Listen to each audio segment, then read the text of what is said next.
Baik, Pak Muji, Jelas ya? bagaimana Pak? Baik, kita mulai. Oke, Pak, silakan. Ya, baik. Bismillahirrahmanirrahim. Assalamualaikum warahmatullahi wabarakatuh. Selamat siang, salam sejahtera, salam sehat untuk kita semua. Salam pengadaan. Jadi puji syukur, alhamdulillah kita kembali dapat diberi kesempatan hadir untuk mengikuti webinar hari ini. Jadi untuk mendapatkan informasi dan update terbaru dalam rangka meningkatkan wawasan ya, tentunya dalam dunia pengadaan barang dan jasa melalui Muji Santosa Training and Consulting atau MSTC.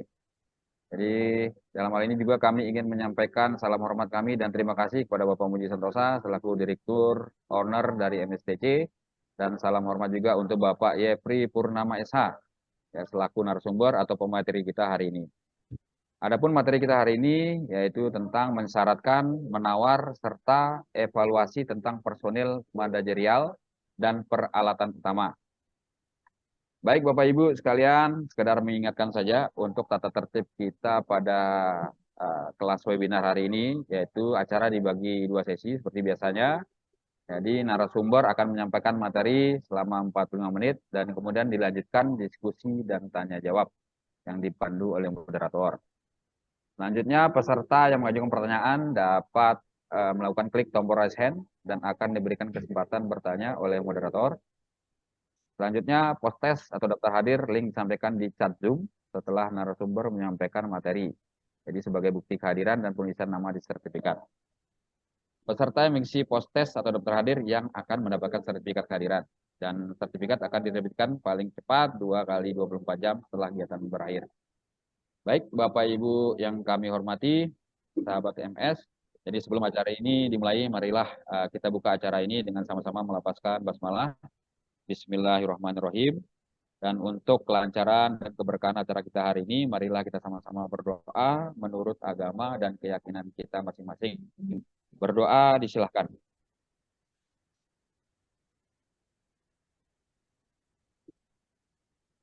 Selesai. Baik, Bapak Ibu sekalian, selanjutnya untuk lebih efektif mungkin langsung saja kita simak materi yang akan disampaikan oleh Bapak Yepri Purnama SH. Mic dan layar kami serahkan kepada Pak Yepri. Disilakan, Pak. Baik, baik, terima kasih banyak Pak Beni. Saya izin share screen dulu.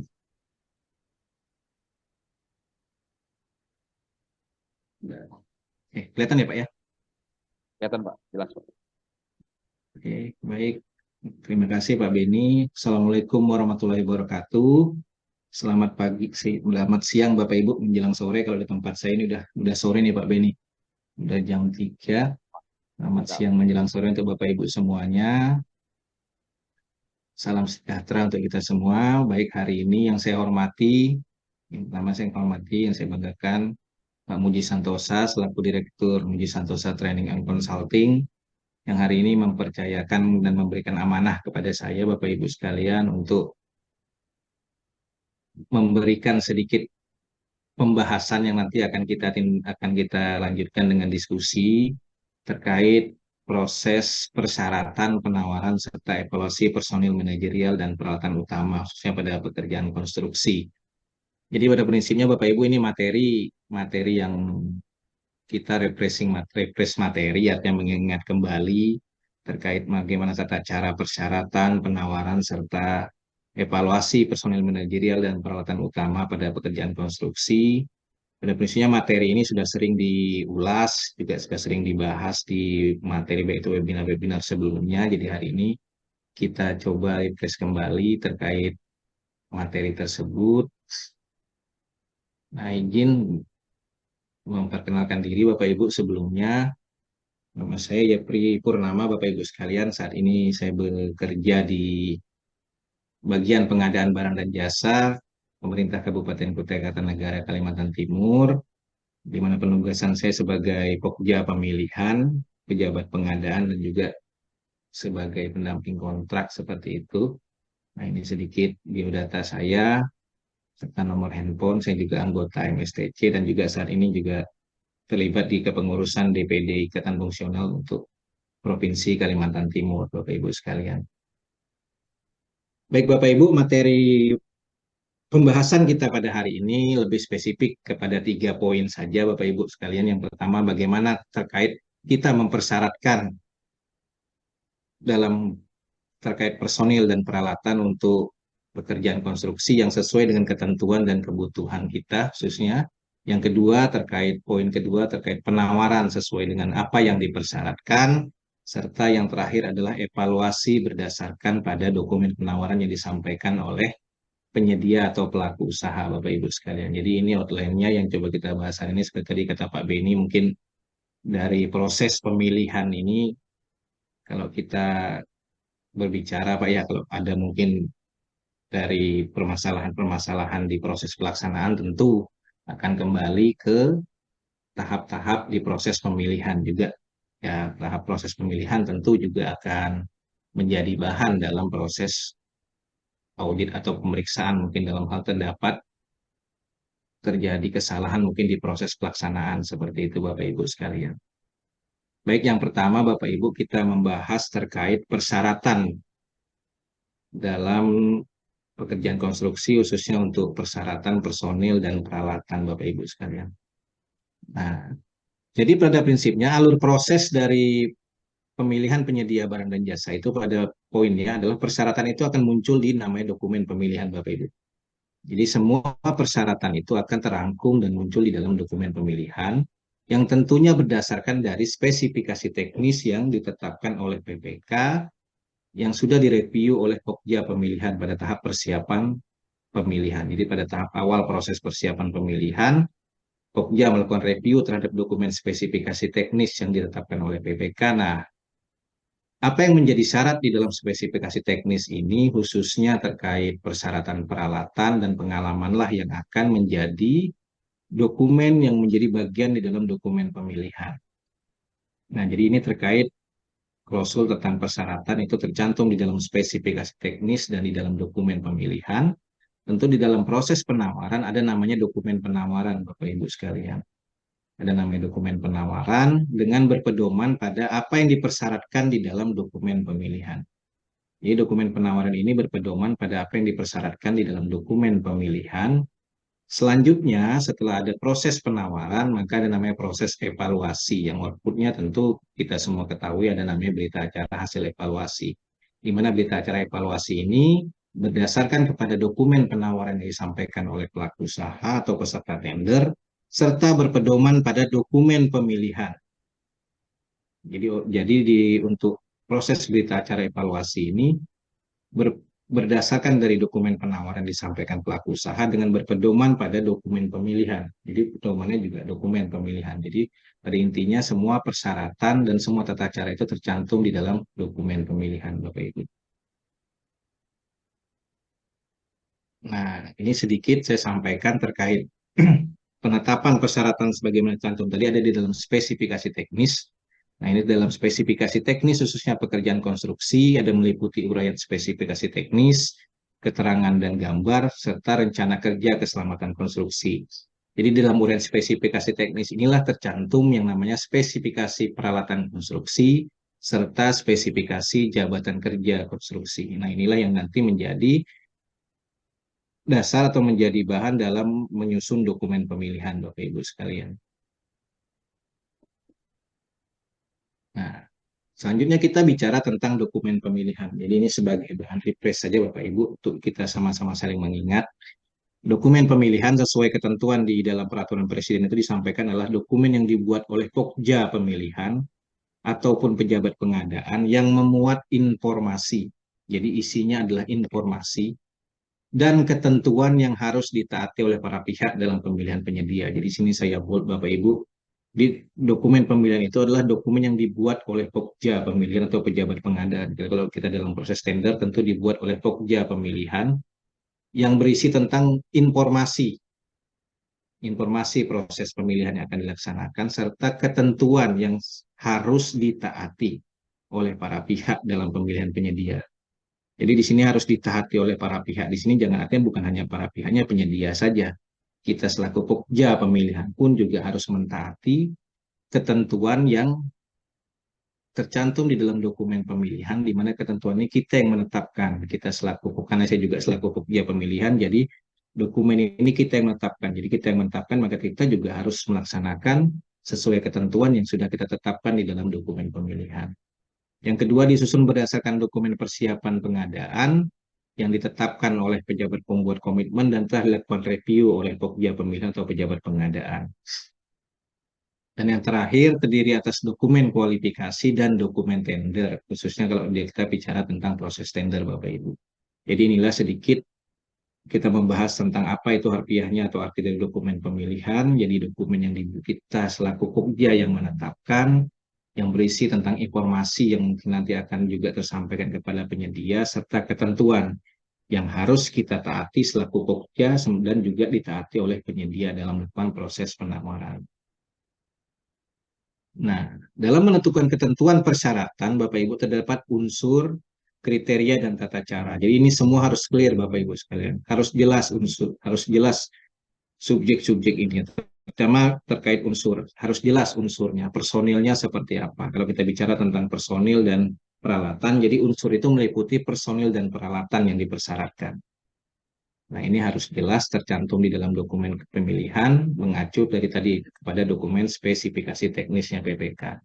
Yang kedua, terkait kriterianya, kriteria atau tata cara apa yang harus dipenuhi. Contoh misalnya tadi daftar isian personil atau peralatan, bukti peralatan yang disampaikan, serta pengalaman personil. Dan yang terakhir tentang tata cara kita melakukan evaluasinya. Ketentuan evaluasi itu seperti apa, dan ada namanya proses klarifikasi apabila memang itu dari dokumen penawaran itu terdapat hal-hal yang meragukan. Nah, ini semuanya harus clear Bapak Ibu, harus jelas dan harus kita laksanakan sesuai ketentuan. Nah, inilah beberapa hal yang coba saya ambil terkait dari unsur, kriteria, dan tata cara. Nah, pada prinsipnya di dalam dokumen persyaratan teknis itu, sebagaimana kita mengacu ke dokumen pemilihan itu ada nama yang pertama metode pelaksanaan, yang hanya dipersyaratkan untuk kualifikasi besar atau pekerjaan kompleks. Terus ada daftar peralatan utama, daftar personil manajerial, pekerjaan subkon untuk pekerjaan di atas 25 miliar. Jadi tolong diingat, pekerjaan subkon untuk pekerjaan di atas 25 miliar. Karena kami juga punya kejadian nih Pak Iksan. Ada penyedia menyampaikan pengalaman pekerjaan subkon nilainya 3 miliar Pak. Kami juga punya ada kejadian seperti itu. Jadi untuk pekerjaan subkon ini hanya untuk pekerjaan di atas 25 miliar rupiah. Terus ada dokumen rencana keselamatan konstruksi dan dokumen lain apabila memang itu dipersyaratkan. Jadi nilai isi dan sebenarnya dari dokumen pemilihan itu isinya seperti ini Bapak Ibu terkait persyaratan teknis. Jadi kita di sini lebih spesifik akan berbicara tentang daftar untuk peralatan serta personil manajerial. Nah, inilah pada prinsipnya hal-hal yang tercantum yang jadi bahan persyaratan. Jadi dari outline kita pertama tadi terkait bagaimana kita mensyaratkan dalam proses pemilihan pengadaan Bapak Ibu. Nah, ini bahan refreshnya Bapak Ibu sekalian. Kita coba ingat-ingat kembali terkait peralatan utama, yaitu merupakan peralatan yang mendukung langsung dalam proses pelaksanaan pekerjaan dan sesuai kebutuhan untuk melaksanakan pekerjaan utama. Jadi dia peralatan yang mendukung langsung untuk peralatan pekerjaan utama atau mayor itemnya. Dengan ketentuan untuk nilai HPS sampai dengan 100 miliar itu disyaratkan paling banyak 6 jenis peralatan. Jadi jenisnya itu kalau HPS di atas 100 miliar itu paling banyak 6 dan setiap jenis volumenya itu paling banyak 3 unit. Nah, yang kedua untuk nilai HPS di atas 100 miliar disyaratkan paling banyak 10 jenis. Dan setiap jenis paling banyak 3 unit. Jadi perbedaannya kalau nilai HPS sampai dengan 100 miliar itu disyaratkan paling banyak 6 jenis, sementara kalau nilai HPS di atas 100 miliar disyaratkan paling banyak 10 jenis. Untuk volumenya itu sama Bapak Ibu sekalian, volumenya paling banyak kita mensyaratkan 3 unit. Nah, bagaimana kalau memang dalam kebutuhan dari pelaksanaan pekerjaan ternyata misalnya untuk nilai di atas nilai sampai dengan 100 miliar, mohon maaf, ternyata kita butuh peralatan itu lebih dari 6 unit. Tentu Bapak Ibu, untuk di dokumen persyaratan pemilihan kita tetap mengacu sesuai regulasi paling banyak 6 jenis saja yang dikompetisikan atau kita masukkan ke dalam proses tender. Mungkin untuk peralatan lainnya bisa kita masukkan ke dalam persyaratan berkontrak Bapak Ibu sekalian. Baik, selanjutnya untuk kepemilikan peralatan utama merupakan milik sendiri, boleh dia sewa beli dan atau sewa kepada pihak lain dengan bentuk perjanjian atau surat perjanjian sewa bersyarat. Yang jelas dia bukan surat dukungan. Jadi untuk pekerjaan konstruksi ini tidak dipersyaratkan namanya surat dukungan. Jadi inilah persyaratan terkait peralatan utama. Kalau untuk nilai HPS sampai dengan 100 miliar itu paling banyak 6 jenis dan setiap jenis paling banyak 3 unit. Nilai HPS di atas 100 miliar disyaratkan paling banyak 10 dan setiap jenisnya juga paling banyak 3 unit. Serta mensyaratkan kepemilikan peralatan yang harus disampaikan oleh peserta tender yang meliputi bisa milik sendiri, bisa sewa beli dan atau sewa kepada pihak lain dengan perjanjian sewa bersyarat. Yang jelas tidak mempersyaratkan yang namanya surat dukungan, Bapak Ibu sekalian. Oke. Nah, ini tadi terkait peralatan, persyaratan peralatan. Sekarang kita berbicara terkait persyaratan personil manajerial, Bapak Ibu. Jadi personil manajerial itu terkait persyaratan yang kita tetapkan di dalam dokumen pemilihan, tentu kita semua sudah mengetahuinya dan ini juga sudah familiar ke kita yang melaksanakan proses. Untuk kualifikasi usaha kecil itu hanya terdiri atas personil pelaksana dan petugas keselamatan konstruksi atau ahli K3 konstruksi atau boleh ahli keselamatan konstruksi. Sebagaimana penetapan identifikasi risiko dalam proses pelaksanaan pekerjaannya. Jadi untuk kualifikasi usaha kecil ini mempersyaratkan personil pelaksana dan boleh petugas keselamatan konstruksi kalau dia misalnya tingkat resikonya kecil, boleh ahli K3 konstruksi kalau mungkin tingkat resikonya sedang atau ahli keselamatan konstruksi kalau memang tingkat resiko pekerjaan tersebut tinggi atau besar. Jadi tingkat resiko nanti menentukan terkait personil keselamatan konstruksinya, apakah menggunakan petugas keselamatan konstruksi atau ahli K3 atau ahli keselamatan konstruksi.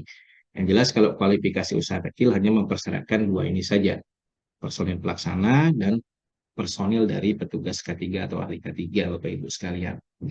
Sementara kalau untuk segmentasi pekerjaan dengan usaha menengah atau besar, kita mempersyaratkan 4 personil, Bapak Ibu.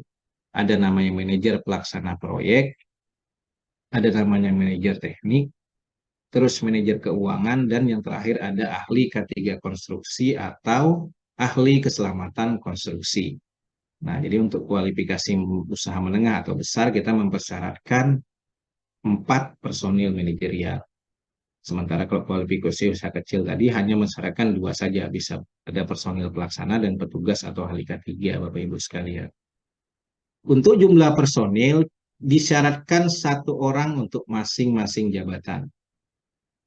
Jadi untuk jumlah personil itu hanya 1 orang untuk masing-masing jabatan.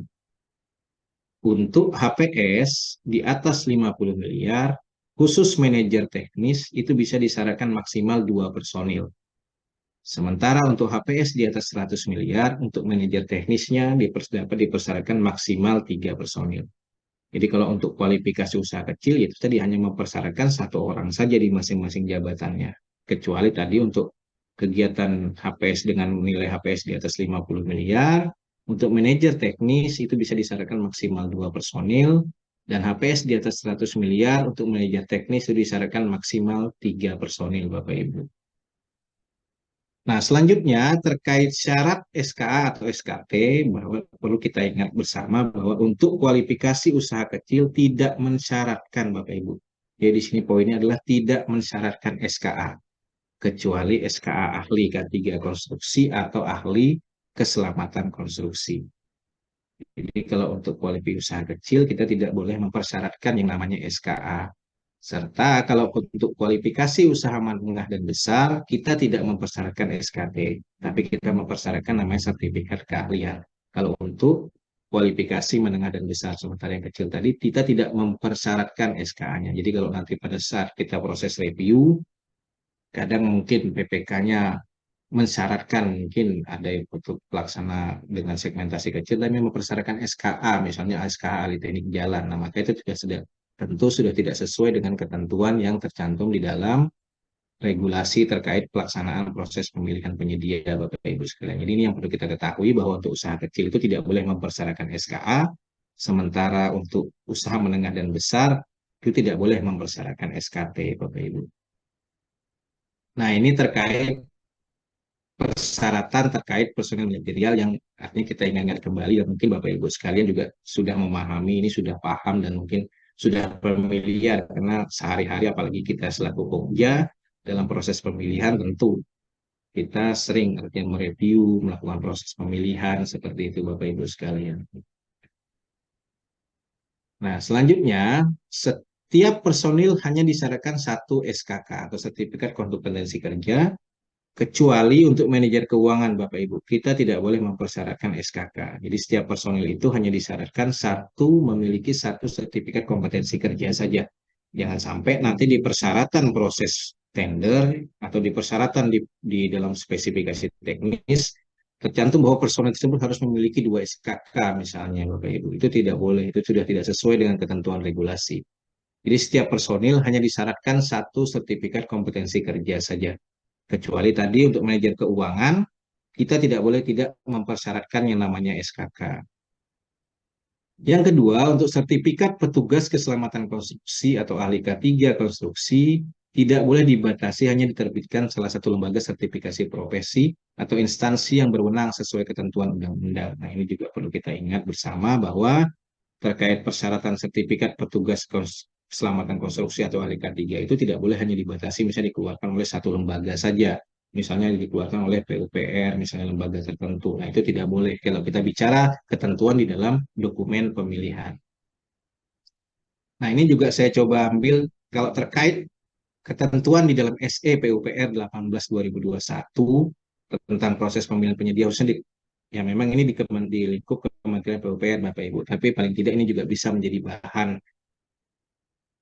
bahan buat kita dalam membuat proses persyaratan dalam pemilihan. Nah, ini juga bisa menjadi bahan acuan mungkin Bapak Ibu sekalian bahwa di dalam SE PUPR 18/2021 itu lebih spesifik lagi menyatakan bahwa Pokja pemilihan tidak mensyaratkan peserta harus menyampaikan SKK personil manajerial dalam dokumen penawaran.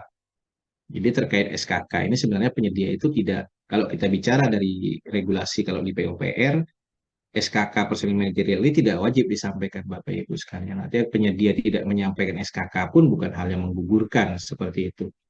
Nah, jadi ini dipertegas lagi nih di SE PUPR Bapak Ibu bahwa Pokja pemilihan tidak mensyaratkan peserta harus menyampaikan SKK personil manajerial dalam dokumen penawaran. Nah, ini terkait persyaratan-persyaratan yang tadi sudah kita sampaikan terkait persyaratan personil dan juga persyaratan peralatan Bapak Ibu. Jadi inilah yang harus kita ingat bahwa inilah dasar kita menetapkan dokumen pemilihan, tentu tadi berdasarkan spesifikasi teknis tapi tentu dengan tetap mengacu pada ketentuan-ketentuan yang berlaku Bapak Ibu sekalian. Nah, untuk syarat pengalaman personil manajerial, Bapak Ibu sekalian, untuk usaha kecil atau HPS sampai dengan 15 miliar itu dipersyaratkan paling lama hanya 2 tahun saja. Jadi untuk syarat pengalaman personil manajerial untuk usaha kecil dengan nilai HPS sampai dengan 15 miliar, maka kita mempersyaratkan pengalaman paling lama 2 tahun, Bapak Ibu. Nah, untuk pekerjaan menengah dengan HPS di atas 15 miliar atau sampai dengan maksimal 50 miliar, maka kita mempersyaratkan pengalaman personil manajerial paling lama 4 tahun. Selanjutnya, untuk pekerjaan dengan HPS di atas 50 miliar sampai dengan 100 miliar, persyaratan pengalaman personil manajerial paling lama 5 tahun, Bapak Ibu sekalian. Dan untuk HPS di atas 100 miliar itu paling lama 8 tahun, serta untuk pekerjaan kompleks itu paling lama 10 tahun. Jadi poin di sini adalah paling lama berapa tahunnya Bapak Ibu. Contoh misalnya usaha kecil, itu dipersyaratkan paling lama 2 tahun. Kalau memang sesuai kebutuhan hanya mempersyaratkan paling lama 1 tahun, boleh Bapak Ibu. Atau misalnya usaha kecil itu tanpa pengalaman misalnya dari sisi persyaratan PPK, artinya tidak mempersyaratkan pengalaman juga. Tentu kalau kita bicara regulasi juga sebenarnya membolehkan, karena kalau bicara pengalaman itu ya tadi paling lama contoh usaha kecil itu paling lama 2 tahun. Jadi jangan sampai kita review misalnya PPK mempersyaratkan 1 tahun, nah kita langsung menyatakan, oh Pak, persyaratannya harus 2 tahun. Tidak seperti itu Bapak Ibu. Paling lama 2 tahun. Boleh 1 tahun, kalau usaha kecil, ataupun boleh tanpa pengalaman.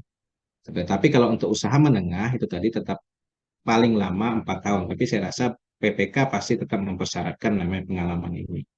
Cuma itu yang harus kita ingat bahwa paling lama contoh usaha menengah paling lama 4 tahun, maka boleh persyaratan itu di bawah, misalnya paling lama 3 tahun atau 2 tahun itu boleh, kembali sesuai kebutuhan yang ditetapkan oleh PPK di dalam dokumen spesifikasi teknis. Nah, ini itu Pak Ibu terkait syarat pengalaman personil manajerial.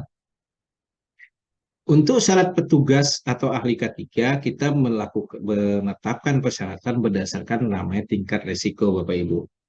Jadi kalau untuk tingkat risiko kecil, maka kita mempersyaratkan petugas keselamatan konstruksi tanpa pengalaman.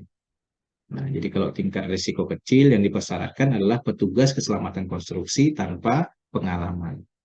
Untuk tingkat risiko sedang, dipersyaratkan ahli muda keselamatan konstruksi pengalaman 3 tahun atau ahli media tanpa pengalaman.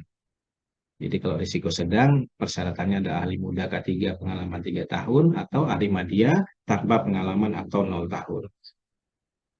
Begitu juga kalau tingkat risiko pekerjaan konstruksinya memiliki tingkat risiko besar, maka yang dipersyaratkan adalah ahli media K3 pengalaman 3 tahun atau ahli utama tanpa pengalaman, Bapak Ibu sekalian. Jadi ini terkait penetapan persyaratan dalam terkait khususnya personal manajerial untuk petugas K3 atau ahli K3. Jadi kita menetapkan berdasarkan tingkat risikonya.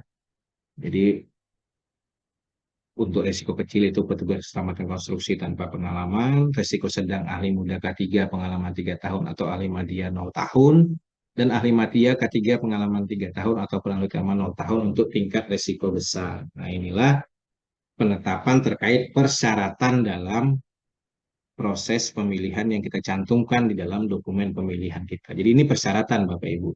Inilah yang kita syaratkan seperti itu. Jadi penyedia misalnya, bagaimana kalau penyedia menyampaikan penawaran melebihi dari persyaratan yang kita tetapkan? Tentu hal itu tidak menggugurkan. Boleh saja misalnya tadi risiko kecil. Kita mempersyaratkan petugas keselamatan konstruksi, tapi penyedia menyampaikan ahli K3. Boleh Bapak Ibu. Karena saya bilang ini persyaratan. Kita mensyaratkan terkait tingkat risikonya Bapak Ibu sekalian. Nah, tadi ini materi terkait bagaimana kita menetapkan persyaratan Bapak Ibu. Saya kira juga ini juga sudah Bapak Ibu mungkin semuanya sudah tahu, sudah memahaminya karena juga sudah sering melaksanakan prosesnya. Baik, kita lanjut. Selanjutnya adalah terkait bagaimana kita melakukan penawaran dan bagaimana kita melakukan tahapan evaluasi Bapak Ibu sekalian. Nah, terkait penawaran, khususnya ini untuk para pelaku usaha, kalau para penyedia seperti itu, atau pelaku usaha peserta tender, terdapat hal-hal yang harusnya diperhatikan dalam menyampaikan dokumen penawaran, Bapak Ibu sekalian. Yang pertama, membaca, memperhatikan, serta memeriksa keseluruhan isi dokumen pemilihan. Nah, inilah ketentuan, artinya tata cara yang harus dilaksanakan atau dipahami oleh para pelaku usaha. Para pelaku usaha itu harus membaca, memperhatikan, serta memeriksa keseluruhan isi dari dokumen pemilihan yang sudah ditetapkan oleh Pokja. Kelalaian penyampaian dokumen penawaran dan dokumen kualifikasi yang tidak memenuhi persyaratan dalam dokumen pemilihan merupakan resiko dari peserta. Jadi yang pertama, Bapak Ibu para pelaku usaha yang tadi membaca, memperhatikan, serta memeriksa keseluruhan isi dokumen pemilihan. Kadang ya tidak semuanya Bapak Ibu, kadang ada beberapa pelaku usaha mungkin yang tidak membaca secara keseluruhan isi dokumen pemilihan, tidak membaca bagaimana tata cara penyampaian penawaran, apa isi dari dokumen penawaran, serta tidak membaca bagaimana tata cara evaluasi penawaran. Karena penyedia juga harus tahu sebenarnya bagaimana tata cara dari evaluasi dari penawaran seperti itu. Sehingga kalau memang nanti pada proses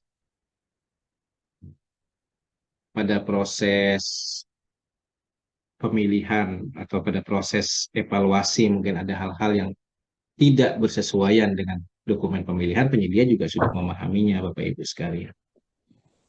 Yang kedua, dokumen penawaran peserta harus memenuhi syarat substansial yang diminta berdasarkan dokumen pemilihan.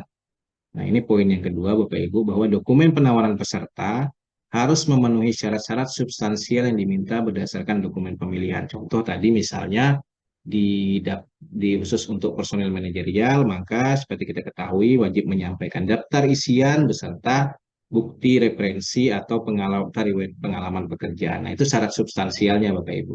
Syarat substansialnya seperti apa? Isinya misalnya tadi isi dari daftar personil itu seperti apa, isi daftar peralatan itu apa saja yang harus disampaikan. Itu namanya memenuhi syarat-syarat substansial yang diminta berdasarkan dokumen pemilihan. Nah, ini juga yang harus diketahui oleh para pelaku usaha, Bapak Ibu. Selanjutnya, dokumen penawaran disampaikan melalui isian kualifikasi atau fasilitas unggah data kualifikasi tidak dianggap sebagai dokumen penawaran. Nah, sebagaimana kita ketahui dalam dokumen pemilihan ini tercantum bahwa dokumen penawaran dari peserta tender yang disampaikan melalui isian kualifikasi atau fasilitas unggah data kualifikasi itu maka tidak dianggap sebagai dokumen penawaran. Nah, ini juga penyedia harus memahami dan mengetahuinya. Artinya tidak menyampaikan dokumen penawaran teknis di dalam data isian kualifikasi, Bapak Ibu. Prinsipnya seperti itu. Dan yang terakhir, nah ini juga yang intens artinya mungkin yang harus diingatkan bahwa dilarang menyampaikan dokumen atau keterangan palsu atau tidak benar untuk memenuhi persyaratan yang ditentukan di dalam dokumen pemilihan. Jadi kalau kita bicara prinsip barang jasa itu ada namanya juga akuntabel. Jadi akuntabel itu bukan hanya juga dari dokumen pemilihan yang ditetapkan Pokja, dari dokumen penawaran peserta tender pun juga harus memenuhi syarat-syarat akuntabilitas atau dapat dipertanggungjawabkan. Sehingga para peserta poinnya adalah dilarang menyampaikan keterangan atau dokumen tidak benar atau dokumen palsu untuk memenuhi persyaratan yang ditentukan di dalam dokumen pemilihan. Kalau ini terbukti tentu ada sanksi-sanksi. Sebagaimana kita ketahui di IKP, dokumen pemilihan di pasal 4 di IKP-nya seperti itu. Nah, ini hal-hal yang harus diketahui oleh para pelaku usaha atau peserta tender sebelum mereka menyampaikan dokumen penawarannya, Bapak Ibu sekalian. Nah, pada prinsipnya dalam menyiapkan atau menyampaikan dokumen penawaran personil manajerial, yang pertama adalah tentu sesuai yang ditetapkan di dalam lembar data pemilihan. Jadi sebagaimana ditetapkan di lembar data pemilihan pada dokumen pemilihan itu tercantum daftar personil yang dibutuhkan. Seperti tadi misalnya jabatannya seperti apa, jabatan personilnya, lama pengalaman. Nah, itu inilah yang harus diperhatikan oleh para pelaku usaha. Yang pertama, sesuai yang ditetapkan di dalam lembar data pemilihan, Bapak Ibu.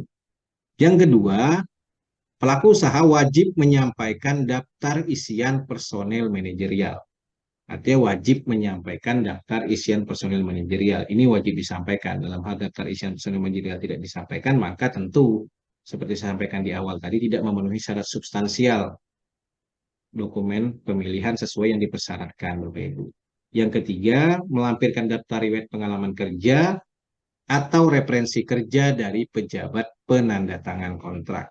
Nah, jadi pada poinnya untuk para pelaku usaha dalam menyampaikan atau mempersiapkan dokumen penawaran terkait personil manajerial hanya memenuhi tiga poin ini saja yang harus diperhatikan. Yang pertama, sesuai yang ditetapkan di dalam lembar data pemilihan, persyaratannya seperti apa. Yang kedua, menyampaikan daftar isian personil manajerial serta melampirkan daftar riwayat pengalaman kerja atau referensi kerja.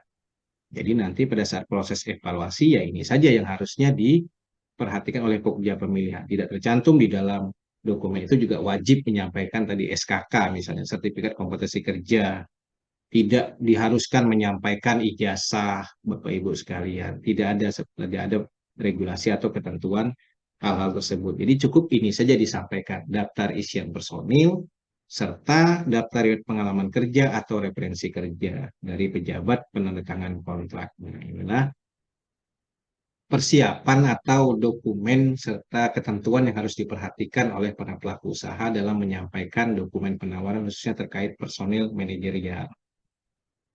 Nah, ini Bapak Ibu, contohnya misalnya di dalam dokumen pemilihan itu sudah tercantum terkait contoh dari daftar isian personil manajerial untuk usaha kecil dan untuk usaha menengah atau besar. Nah, inilah yang harus disampaikan oleh para pelaku usaha.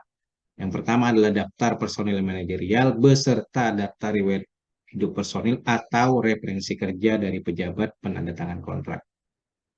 Jadi daftar riwayat hidup beserta daftar riwayat mohon maaf, daftar personil manajerial beserta data riwayat hidup atau referensi. Jadi di sini pilihan Bapak Ibu, boleh daftar riwayat hidup saja, boleh referensi saja. Artinya tidak wajib menyampaikan, harus dua-duanya disampaikan. Nah, untuk persyaratannya sesuai ditetapkan di dalam lembar data pemilihan Bapak Ibu. Wajib memenuhi syarat substansial dokumen, ada daftar personil beserta riwayat kerja atau referensi. Apabila menyampaikan referensi, maka wajib dari pejabat penandatangan kontrak. Contoh misalnya untuk usul proyek pemerintah, maka referensi dikeluarkan oleh PA atau KPA ataupun PPK. Atau unsur pemilik proyek, misalnya apabila itu memang proyek swasta. Jadi ini wajib menyampaikan referensi dari pejabat penandatangan kontrak. Daftar riwayat personil tidak wajib bertanda tangan, Bapak Ibu. Jadi kalau daftar riwayat personil ini tidak wajib bertanda tangan. Jadi kalau ada dalam proses penawaran nanti daftar riwayat ini tidak bertanda tangan, maka hal tersebut tidak menggugurkan dalam proses pemilihan. Dan yang terakhir tentu seperti saya ulang kembali, tidak menyampaikan dokumen tidak benar atau palsu untuk memenuhi persyaratan. Jadi contoh misalnya referensinya Bapak Ibu. Referensinya tadi adalah memang referensi yang benar dapat disampaikan, dapat dipertanggungjawabkan oleh pelaku usaha dalam menyampaikan dokumen penawaran. Dia tidak menyampaikan dokumen yang tidak benar untuk memenuhi persyaratan dalam proses pemilihan. Nah inilah terkait bagaimana penyedia atau pelaku usaha menyampaikan penawaran khususnya untuk personil manajerial, hanya menyampaikan daftar personil serta daftar riwayat hidup atau referensi Bapak Ibu. Daftar riwayat hidup tidak wajib bertanda tangan serta apabila menyampaikan referensi wajib dari pejabat penandatangan kontrak seperti itu. Nah, ini terkait pemenuhan persyaratan khususnya untuk personil manajerial. Nah, selanjutnya kita bicara tentang tata cara evaluasi, Bapak Ibu. Jadi ini kita mengulang kembali, memflashback kembali terkait bagaimana tata cara evaluasi khususnya untuk personil manajerial.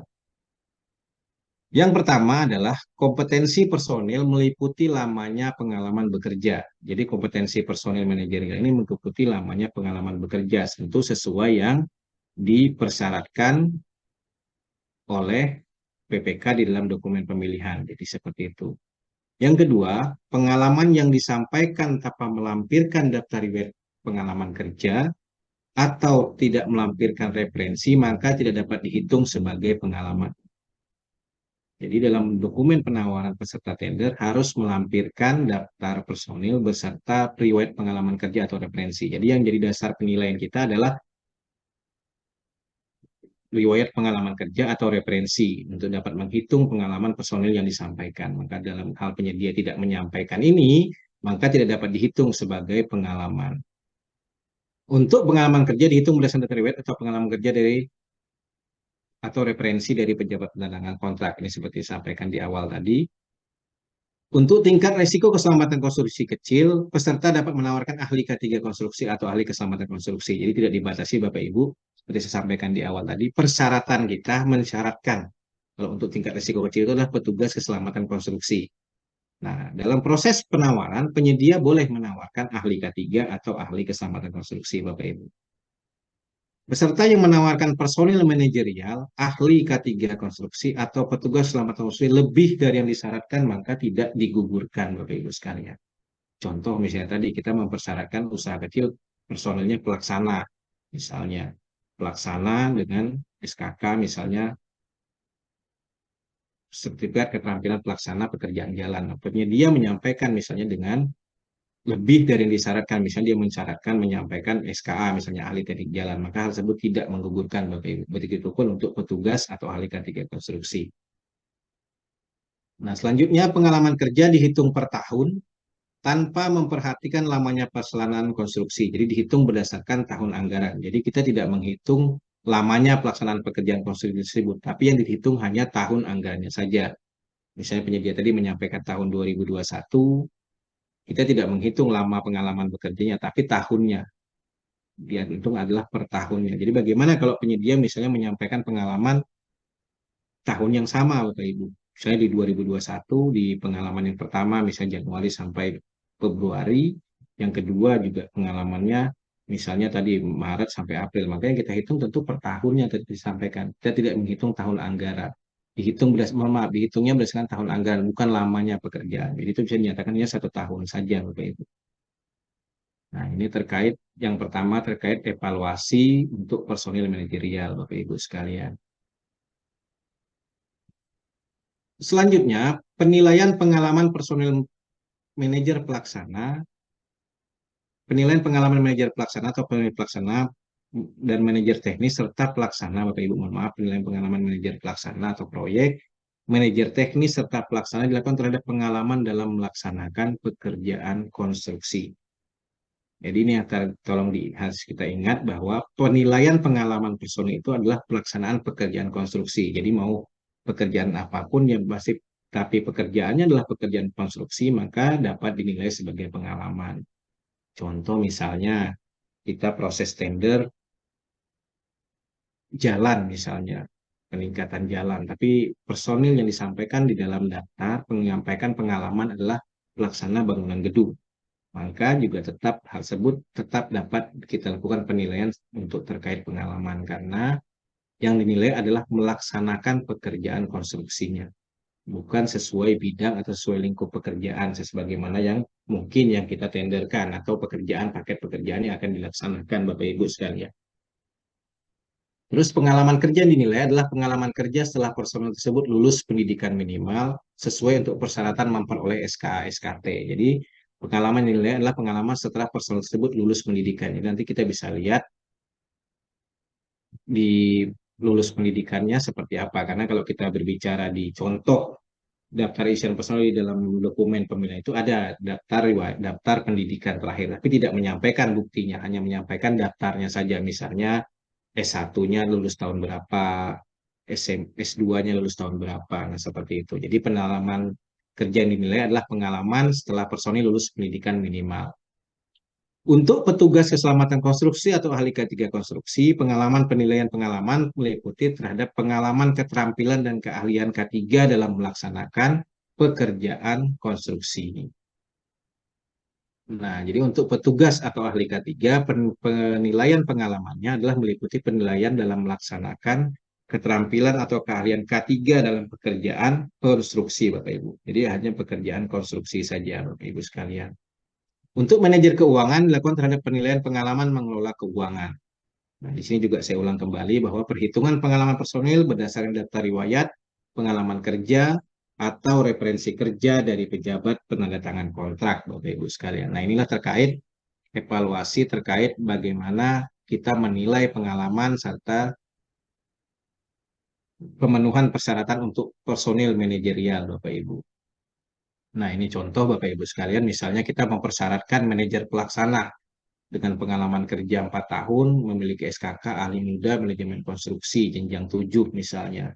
Terus yang kedua ada manajer teknik, pengalaman kerja 3 tahun, ahli muda teknik, bangunan gedung, jenjang 7, manajer keuangan, pengalaman kerja minimal 2 tahun, dan ahli K3 konstruksi 3 tahun. Nah, dari persyaratan inilah yang menjadi bahan penyedia dalam melakukan proses penawaran sehingga muncul dokumen penawaran, misalnya contoh nama Amin. Nah, di daftar riwayat sebagaimana contoh di dalam dokumen pemilihan itu ada namanya riwayat pendidikan. Nanti di sini penyedia menyampaikan, mengisi.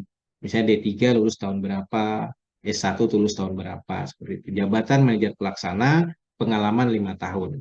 Nah, ini memenuhi Bapak Ibu, walaupun pengalaman kerja disampaikannya melebihi, artinya lebih dari yang persyaratkan, maka ini memenuhi. Contoh misalnya si Aman, manajer teknik 2 tahun, maka tentu tidak memenuhi karena pengalaman kerjanya tidak sesuai atau kurang dari yang dipersyaratkan. Contoh Iman juga seperti itu. Nah, kalau Anam juga maka memenuhi karena pengalamannya sesuai yang dipersyaratkan. Jadi seperti ini contoh misalnya kita melakukan evaluasi personil manajerial Bapak Ibu sekalian. Nah, ini terkait tadi personil manajerial. Nah, dalam hal terdapat hal-hal yang meragukan dalam dokumen penawaran peserta terkait personil, Pokja boleh melakukan klarifikasi pada peserta tender atau pihak lain, Bapak Ibu. Nanti klarifikasi kita akan coba bahas di slide selanjutnya, Bapak Ibu sekalian. Nah, selanjutnya kita berbicara tentang penawaran peralatan utama, Bapak Ibu. Jadi dalam menawarkan peralatan utama sesuai yang dipersyaratkan itu, para pelaku usaha yang pertama tentu sama dengan personil manajerial tadi, sesuai yang ditetapkan di dalam lembar data pemilihan. Jadi penyedia wajib membaca apa yang dipersyaratkan oleh Pokja pemilihan dalam dokumennya sesuai yang ditetapkan di dalam lembar data pemilihan, khususnya untuk peralatan. Yang kedua, wajib menyampaikan daftar peralatan yang ditawarkan, serta yang ketiga, menyampaikan bukti kepemilikan peralatannya. Jadi untuk penawaran peralatan ini hanya dua saja sebenarnya, menyampaikan daftar peralatan serta bukti kepemilikan peralatan, seperti itu. Nah, ini terkait bagaimana para pelaku usaha menyampaikan atau memenuhi persyaratan dalam untuk terkait persyaratan peralatan. Jadi hanya menyampaikan dua saja Bapak Ibu, daftar peralatan serta bukti kepemilikannya. Di mana untuk persyaratan tentu yang ditetapkan sebagaimana di dalam LDP yang harus diperhatikan oleh para peserta tender. Nah, kepemilikan peralatan sebagaimana kita ketahui, ada peralatan dari milik sendiri, bisa peralatan dalam bentuk sewa beli atau peralatan dengan status sewa, di mana semuanya ini di dalam dokumen pemilihan, di dalam dokumen penawaran maksud saya, apapun yang disampaikan oleh para pelaku usaha tadi harus ada buktinya. Jadi menyampaikan bukti dari dokumen kepemilikan peralatan yang disampaikan, mau itu peralatan milik sendiri, ataupun peralatan sewa beli, atau peralatan dengan status sewa, Bapak Ibu sekalian.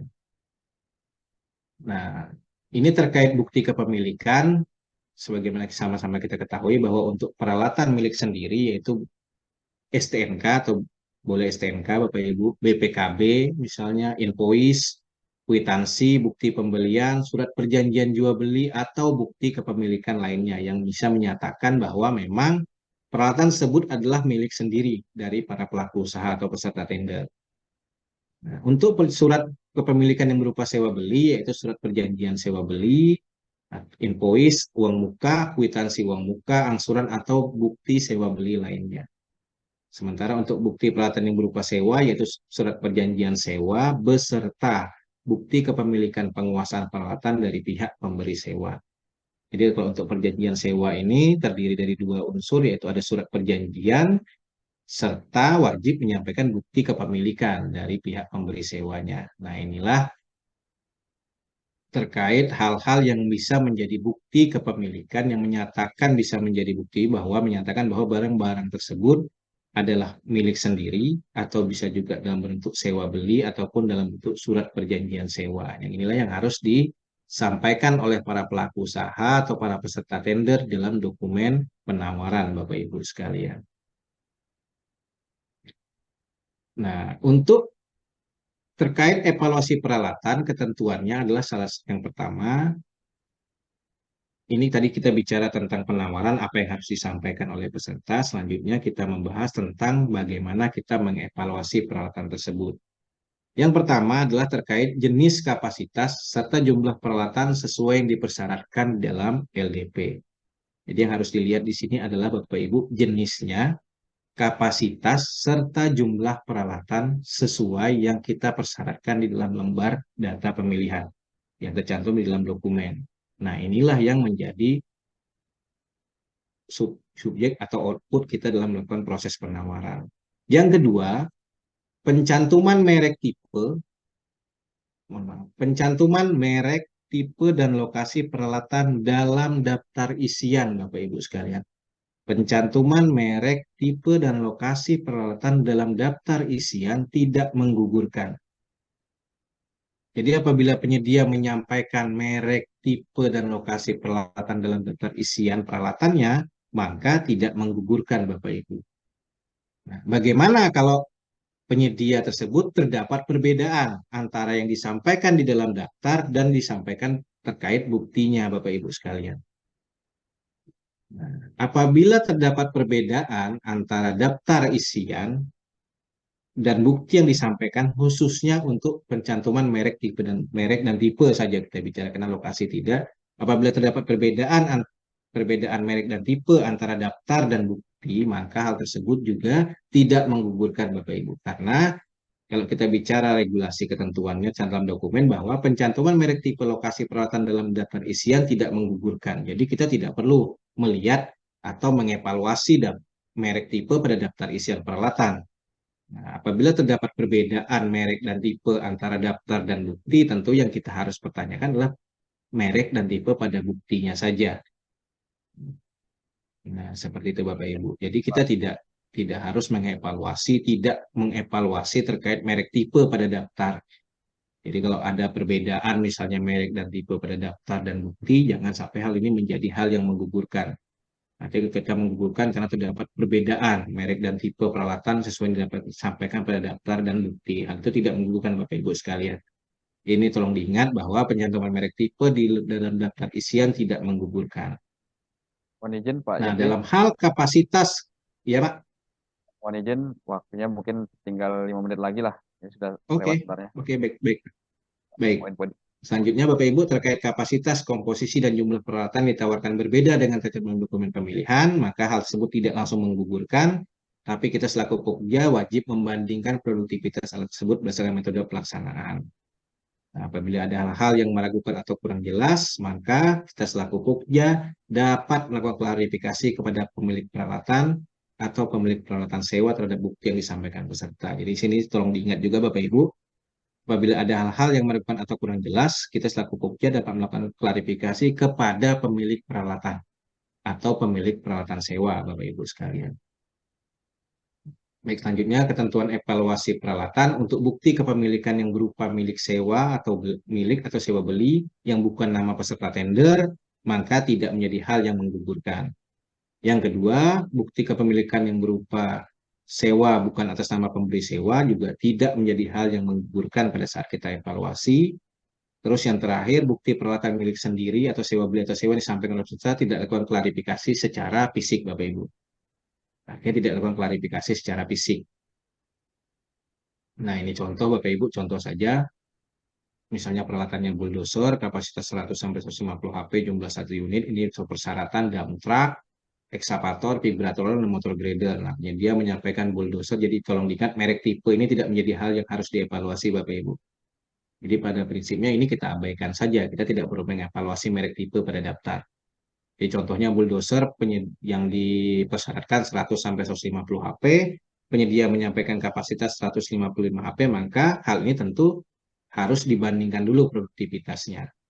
Nah, seperti itu. Kalau dump truck misalnya sudah memenuhi, ekskavator memenuhi, vibrator roller misalnya juga dipersyaratkan 5 sampai 8 ton, penyedia itu menyampaikan 10 ton, maka bandingkan produktivitasnya. Dan terakhir motor grader, misalnya di sini tidak memenuhi karena jumlahnya tidak sesuai dengan yang dipersyaratkan Bapak Ibu sekalian. Baik Bapak Ibu, sedikit lagi. Jadi kalau kita berbicara dokumen pemilihan, proses pemilihan itu Bapak Ibu khususnya untuk pekerjaan konstruksi, khususnya untuk peralatan dan misalnya menjadi gugurnya evaluasi penawaran itu hanya dua saja Bapak Ibu dasarnya. Yang pertama, tidak terpenuhinya syarat substansial yang diminta berdasarkan dokumen pemilihan. Artinya syarat substansial sesuai ditetapkan dalam dokumen pemilihan itu tidak terpenuhi di dalam dokumen penawaran. Maka hari ini menjadi hal yang menggugurkan. Yang kedua, yang dapat menggugurkan sesuai di dalam dokumen pemilihan adalah hasil klarifikasi, Bapak Ibu sekalian. Hasil klarifikasi yang dapat menggugurkan. Nah, sebenarnya kalau kita bicara tidak terpenuhi atau gugurnya dokumen penawaran itu hanya memenuhi dua ini saja, Bapak Ibu. Jadi jangan sampai kita mengevaluasi, contoh mungkin tadi mengevaluasi misalnya merek, tipe, berbeda daftar dan bukti itu menjadi hal yang menggugurkan. Jadi tidak menjadi hal yang menggugurkan, Bapak Ibu. Nah, ini sedikit kita bicara tentang klarifikasi, Bapak Ibu. Di sini saya hanya mempertegas saja. Klarifikasi adalah suatu tindakan untuk menjelaskan suatu hal ketika banyak pihak salah dalam memahami sebuah kejadian agar pihak sebelumnya salah tersebut dapat mendapatkan kejernihan atau penjelasan yang sebenar-benarnya. Ini sesuai pengertian klarifikasi di Kamus Besar Bahasa Indonesia, Bapak Ibu. Dan di sini yang perlu saya tekankan adalah terkait klarifikasi itulah tindakan menjelaskan, Bapak Ibu sekalian. Artinya memberikan penjelasan terhadap hal-hal yang mungkin meragukan, sehingga pihak yang meragukan tadi mendapatkan penjelasan yang sebenar-benarnya. Nah, untuk dalam proses evaluasi, klarifikasi tadi dapat dilakukan terhadap hal-hal yang kurang jelas atau mungkin meragukan dalam dokumen penawaran, dilakukan dengan peserta atau pihak lain yang berwenang. Dalam klarifikasi kita tidak boleh mengubah substansi penawaran. Untuk peralatan tidak dilakukan klarifikasi secara fisik, baik bukti peralatan maupun fisiknya. Nah, ini juga tolong kita ingat bahwa untuk peralatan itu kita tidak melakukan klarifikasi secara fisik, baik fisik bukti peralatan maupun fisik peralatan. Nah, jadi jangan sampai saat kita klarifikasi kita minta penyedia menyampaikan bukti asli, Bapak Ibu sekalian. Dan yang terakhir, hasil klarifikasi dapat menggugurkan penawaran. Nah, ini terkait poin-poin klarifikasi. Nah, ini sedikit saya tambahkan, Bapak Ibu, ketentuan klarifikasi. Kalau klarifikasi peralatan itu di dalam dokumen muncul di dalam ketentuan evaluasi peralatan. Kalau di sini disampaikan, apabila ada hal-hal yang meragukan dan kurang jelas, Pokja dapat mengklarifikasi kepada pemilik peralatan atau pemilik peralatan sewa terhadap bukti yang disampaikan peserta. Nah, ini sebenarnya subjek terkait klarifikasi peralatan, Bapak Ibu. Jadi contoh misalnya, Pak Beni, pemilik peralatan seperti itu, menyampaikan bukti kepemilikannya nota dari toko A misalnya. Nah, semestinya Pokja itu mengklarifikasinya kepada Pak Beni selaku pemilik peralatan. Bukan serta-merta Pokja langsung mengklarifikasi kepada toko A tadi. Karena kalau kita bicara klausul ketentuan evaluasi peralatan itu muncul klarifikasi itu bahwa kepada pemilik peralatannya atau pemilik peralatan sewa. Artinya kita tidak serta-merta langsung mengklarifikasi kepada pihak lain, Bapak Ibu. Nah, kalau untuk personil itu sebenarnya munculnya di sini. Bahwa apabila dalam evaluasi terdapat hal-hal yang tidak jelas atau meragukan, Pokja dapat melakukan klarifikasi kepada peserta sendiri atau pihak lain, misalnya tadi pihak pemberi referensi misalnya, atau langsung ke personil yang ditawarkan. Itu boleh kalau memang dari hasil klarifikasi kita tadi kita tidak mendapatkan penjelasan, itu pun boleh. Jadi pada prinsipnya untuk klarifikasi itu untuk peralatan itu kita mengklarifikasi sesuai tercantum dalam IKP khususnya di dalam klausul evaluasi peralatannya. Sementara kalau personil kita melakukan klarifikasi dengan berpedoman pada klausul terkait evaluasi dokumen penawaran secara keseluruhan. Kalau peralatan tadi dia spesifik Bapak Ibu tercantum di dalam tata cara evaluasi peralatan seperti itu. Nah, ini saya tambah sedikit saja prinsipnya. Kalau pada prinsipnya sebenarnya sederhana, untuk penawaran itu tawarkanlah sesuai yang dipersyaratkan di dalam dokumen pemilihan. Apa yang dipersyaratkan, yang ditetapkan itulah yang ditawarkan. Terkait evaluasi, evaluasi adalah sesuai tata cara yang kita tetapkan di dalam dokumen pemilihannya. Harus kita ingat bahwa kita tidak boleh melakukan yang namanya ada larangan cost bidding, Bapak Ibu, yaitu kita menambah, mengurangi, atau mengganti, serta mengubah kriteria persyaratan yang dilakukan dalam dokumen pemilihan dan atau kita mengurangi, mengganti dan atau mengubah isi dari dokumen penawaran. Nah, ini beberapa hal terkait mungkin mitigasi risiko dalam permasalahan evaluasi, yaitu yang pertama Bapak Ibu, kita masih melakukan evaluasi terhadap SKK personal manajerial. Masih ada beberapa mungkin Pokja yang menggugurkan penawaran karena SKK yang disampaikan tidak sesuai misalnya. Kita masih melakukan evaluasi terhadap sertifikat kompetensi personal, sementara padahal hal itu tidak lagi kita laksanakan karena SKK itu nanti dibuktikan pada saat serah terima personil dan serah terima lapangan, Bapak Ibu. Yang kedua, masih menggugurkan penawaran karena masalah materai. Contohnya misalnya perjanjian sewa tidak bermaterai menjadi hal yang menggugurkan.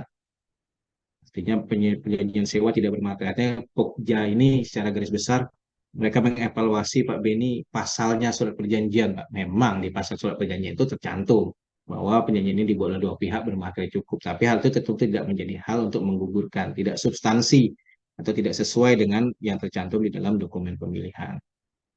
Terus pengalaman personil tidak sesuai jabatan juga masih ada mungkin teman-teman yang mengevaluasi bahwa pengalaman personil harus sesuai jabatan. Nah, seperti sampaikan tadi, menggugurkan penawaran peralatan terkait perbedaan merek dan tipe. Nah, ini saya tambahkan saja Bapak Ibu mengevaluasi berdasarkan asumsi, bukan hasil klarifikasi. Sementara kalau kita bicara dokumen pemilihan, kalau hal yang meragukan harusnya klarifikasi. Karena ada mungkin beberapa kejadian, contoh misalnya Pokja tidak meyakini kebenaran surat perjanjian sewa. Nah, itu namanya bukan klarifikasi, tapi itu asumsi tanpa proses klarifikasi. Semestinya lakukan dulu klarifikasinya. Nanti hasil klarifikasilah yang bisa kita tetapkan apakah dokumen penawaran tersebut memenuhi atau tidak, Bapak Ibu. Nah, terkait kesalahan klarifikasi, masih meminta bukti asli harus disampaikan. Nah, ini saya sampaikan tadi melakukan klarifikasi kepada pihak lain, tetapi pihak pemilik peralatan tidak diklarifikasi. Contoh, nanti saya sampaikan peralatan milik Pak Beni, tapi diklarifikasi tokonya. Sementara Pak Beni yang pemilik peralatan yang harusnya kita klarifikasi sesuai ketentuan itu tidak diklarifikasi.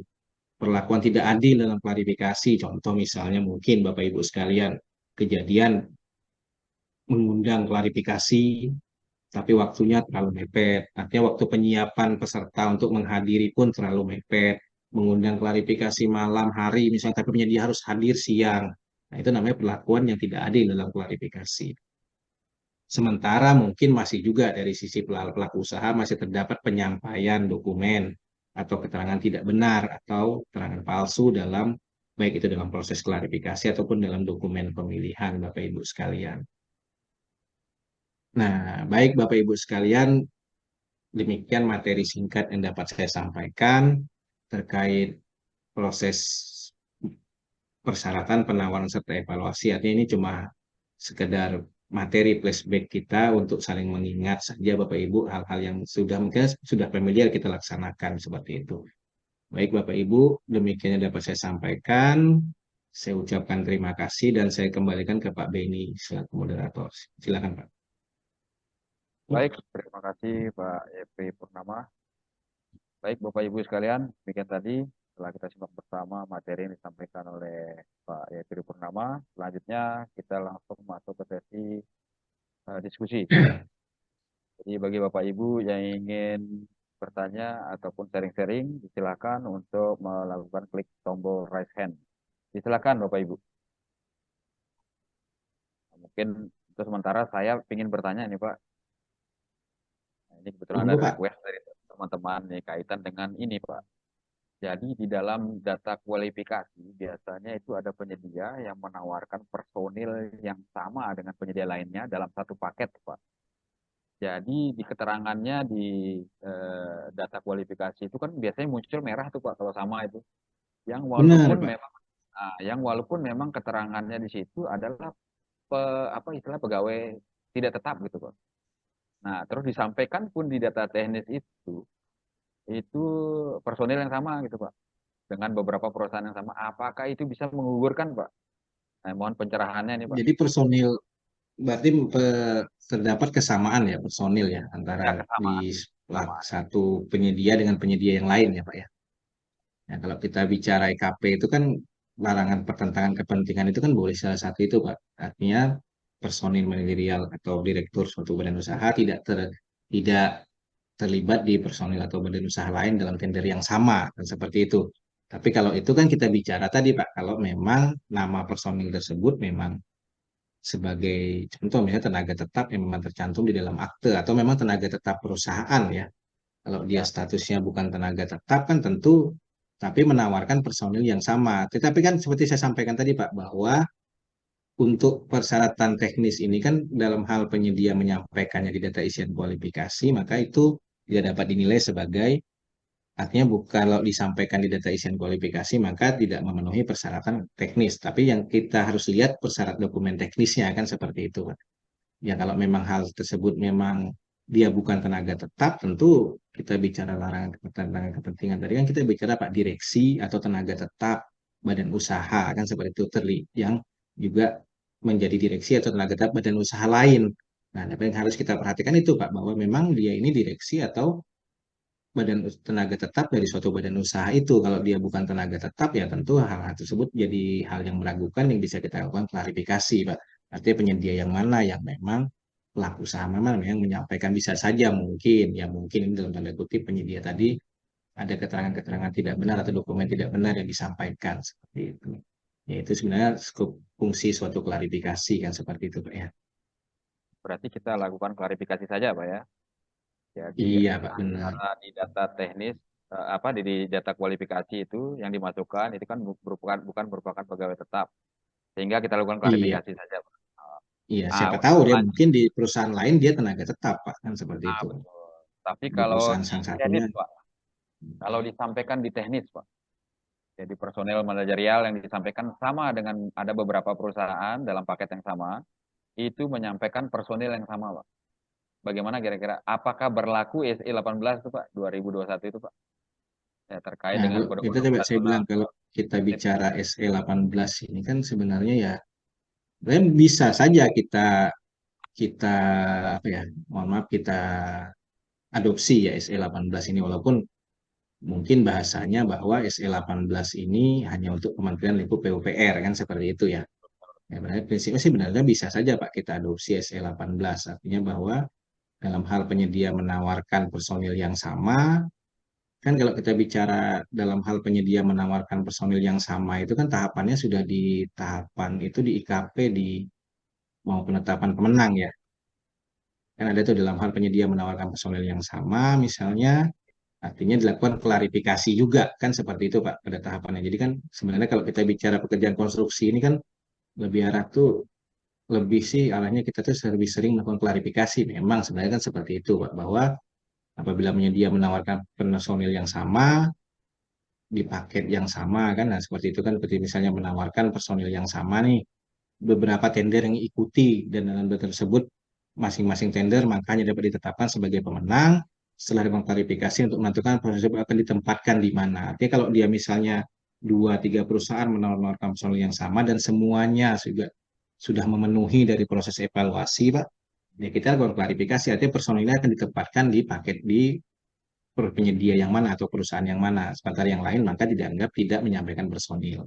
Maka gugur dalam proses evaluasi seperti itu, Pak. Jadi ya lakukan klarifikasi personil ini akan ditempatkan di mana. Kalau memang dari evaluasi teknis kita terdapat satu personil ditawarkan oleh beberapa pelaku penyedia tender seperti itu.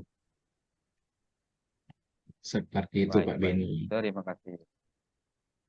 Ini Baik. ada Pak dari Baik, Bapak tombol Ibu chat Pak. sahabat Iya kita di tombol dasar chat. hukum Nah, baik, tadi. saya bacakan di kolom Dasar chat hukum ini. materi yang disampaikan Nah, apa baik, saja Pak. ya kalau kita bicara dasar hukum materi, tentu Pak tadi ada terkait undang-undang jasa konstruksi, ada peraturan yang lebih dominan kan yang kita gunakan adalah peraturan LKPP nomor 12 tahun 2021 tentang pemilihan penyedia. Nah, ini yang menjadi dasar kita dalam melakukan proses pemilihan. Jadi dasar hukumnya adalah peraturan LKPP dan juga peraturan-peraturan lain terkait jasa konstruksi. Bisa juga kita adopsi tadi SE PUPR 18 tahun 2021 seperti itu Pak ya. Baik, Oke. baik. Ya. Mungkin lanjut nih, Pak. Saya bacakan ya di kolom chat ini. Untuk dari Pak Fasa, ini SD. Berkaitan dengan peralatan utama yang mendukung langsung dan sesuai kebutuhan untuk melaksanaan pekerjaan utama, ayo mayor item, apakah harus berada di lokasi pekerjaan saat pelaksanaan pekerjaan? Bagaimana jika PPK mensyaratkan peralatan utama berupa AMP atau Aspal Mixing Plan atau Batching Plan yang tidak mungkin dilakukan mobilisasi ke lokasi pekerjaan?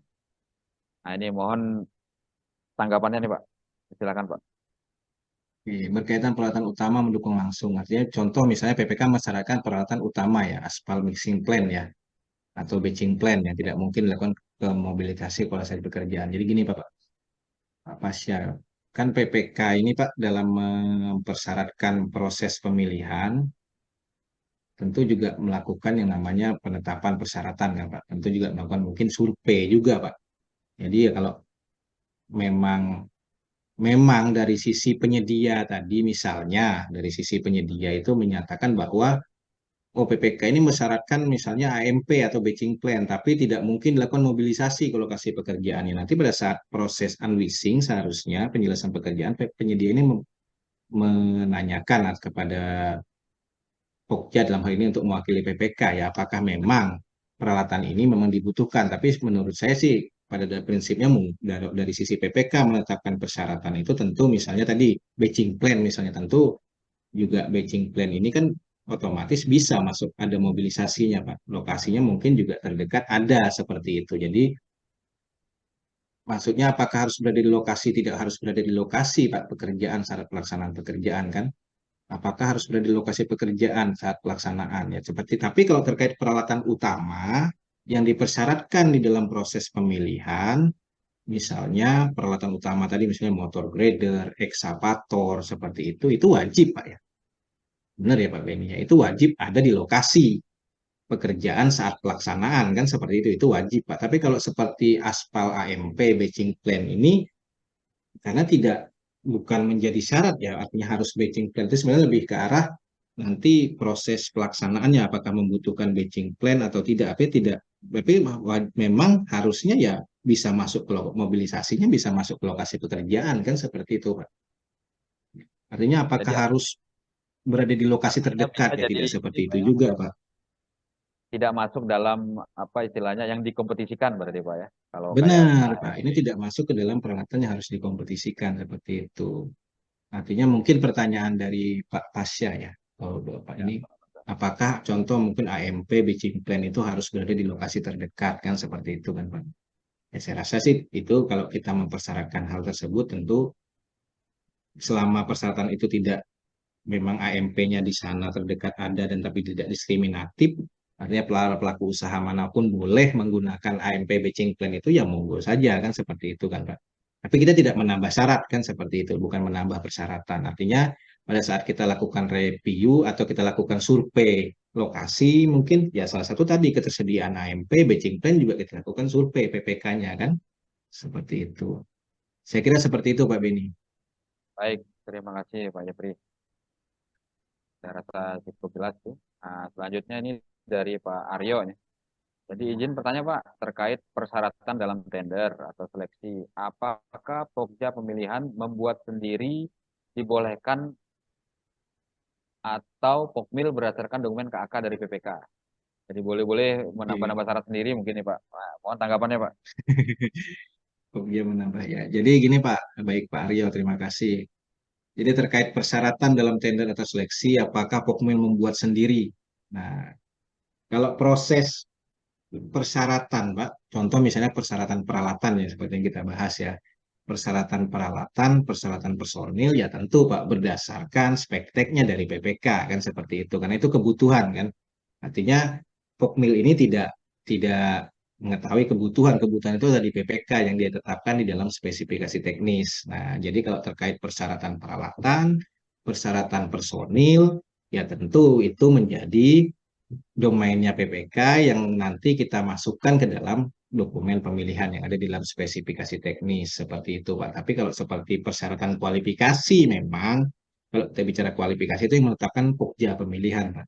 Dokumen pemilihan pun yang menetapkan juga Pokja, tapi terkait persyaratan-persyaratan tertentu, mungkin persyaratan peralatan atau personil, ya tentu kita tetap berpedoman pada spesifikasi teknisnya PPK, karena memang itu sesuai kebutuhan pelaksanaan di lapangannya nanti. Saya kira seperti itu. Tapi kalau dokumen kualifikasi, ya tentu kita juga, memang kalau kita bicara dokumen kualifikasi itu kan yang menetapkan Pokja pemilihan, Pak. Tapi ya, kalau seperti kami pada saat review, setelah review dokumen pemilihan, kami ada namanya rapat persiapan pemilihan, Pak. Nah, di sana kami menetapkan nih, misalnya contoh persyaratan kualifikasi seperti apa, izin usaha seperti apa. Jadi kan ada dua tahap sebenarnya dalam proses pemilihan itu. Dalam proses kita mau melakukan proses pemilihan, ada namanya review. Setelah review selesai, ada namanya rapat persiapan pemilihan. Nah, barulah kita susun dokumen pemilihan untuk kita lakukan proses tender, Pak. Jadi seperti itu, Pak. Artinya kalau terkait persyaratan-persyaratan tertentu, contoh personil atau peralatan, ya kita tentu Pokja tidak boleh membuat sendiri. Tetap harus berpedoman kepada spesifikasi teknisnya PPK, Pak. Seperti itu. Baik, Oke, ada terima lagi, Pak. kasih Pak Jepri. Nah, lanjut ke pertanyaan berikutnya nih. Ini kebetulan baik Bapak Ibu, apabila ada yang ingin ditanyakan, silakan mengklik tombol raise hand. Nah, ini memang materi ini, ini Pak Wah, Nasir ini langsung ada respon. Disilakan Pak Nasir untuk unmute, ini saya mau, oke, tapi pantun dulu nih. pantun dulu nih, harus wajib beliau nih. Gue Pak Nasir. Silakan di unmute Pak Nasir atau gangguan? Ya, silakan Pak Nasir. Assalamualaikum warahmatullahi wabarakatuh. Waalaikumsalam warahmatullahi Waalaikumsalam wabarakatuh. warahmatullahi wabarakatuh. Silakan Pak Nasir. Pergi jalan-jalan Nah, pakai motor. cakep. Motor sampai ke Surabaya. Kepada narasumber dan moderator, saya mohon izin bertanya. Cakep. Yang pertama terkait dengan evaluasi penawaran dari penyedia. Nah, di dalam pengadaan itu kan dipersyaratkan untuk SKA. Ini pekerjaan kualifikasi kecil ya Pak ya. Dia mempersyaratkan SKT ya. SKT yang untuk TA 022 dipersyaratkan di dalam spektek itu Pak. Nah, penyedia menyampaikan tenaga ahlinya tuh ahli muda konstruksi yang jenjang 5 itu Pak, di atas 0 TA 0, karena kan peralihan ini kan, peralihan SKK itu. Dia Benar. menyampaikan yang terbaru. Kemudian yang kedua, klarifikasi kan apabila dokumen penawaran meragukan, Pokja boleh melakukan klarifikasi ke lapangan, Pak. Nah, ada yang menyatakan bahwa klarifikasi untuk di lapangan terhadap salah satunya terhadap bukti pembelian ke toko bangunan, misalnya Pak, kan kita kan meragukan nih, apakah masih boleh dilaksanakan Pak? Coba. Karena sebagian menyatakan itu tidak boleh lagi tuh langsung ke lapangan. Gimana pendapat Bapak? Pak, terima kasih Pak. Kepada moderator kami ucapkan terima kasih. Wassalamualaikum warahmatullahi wabarakatuh. Waalaikumsalam. Silakan Pak Yape, langsung ditanggapi. Oke, baik Pak Nasir, terima kasih.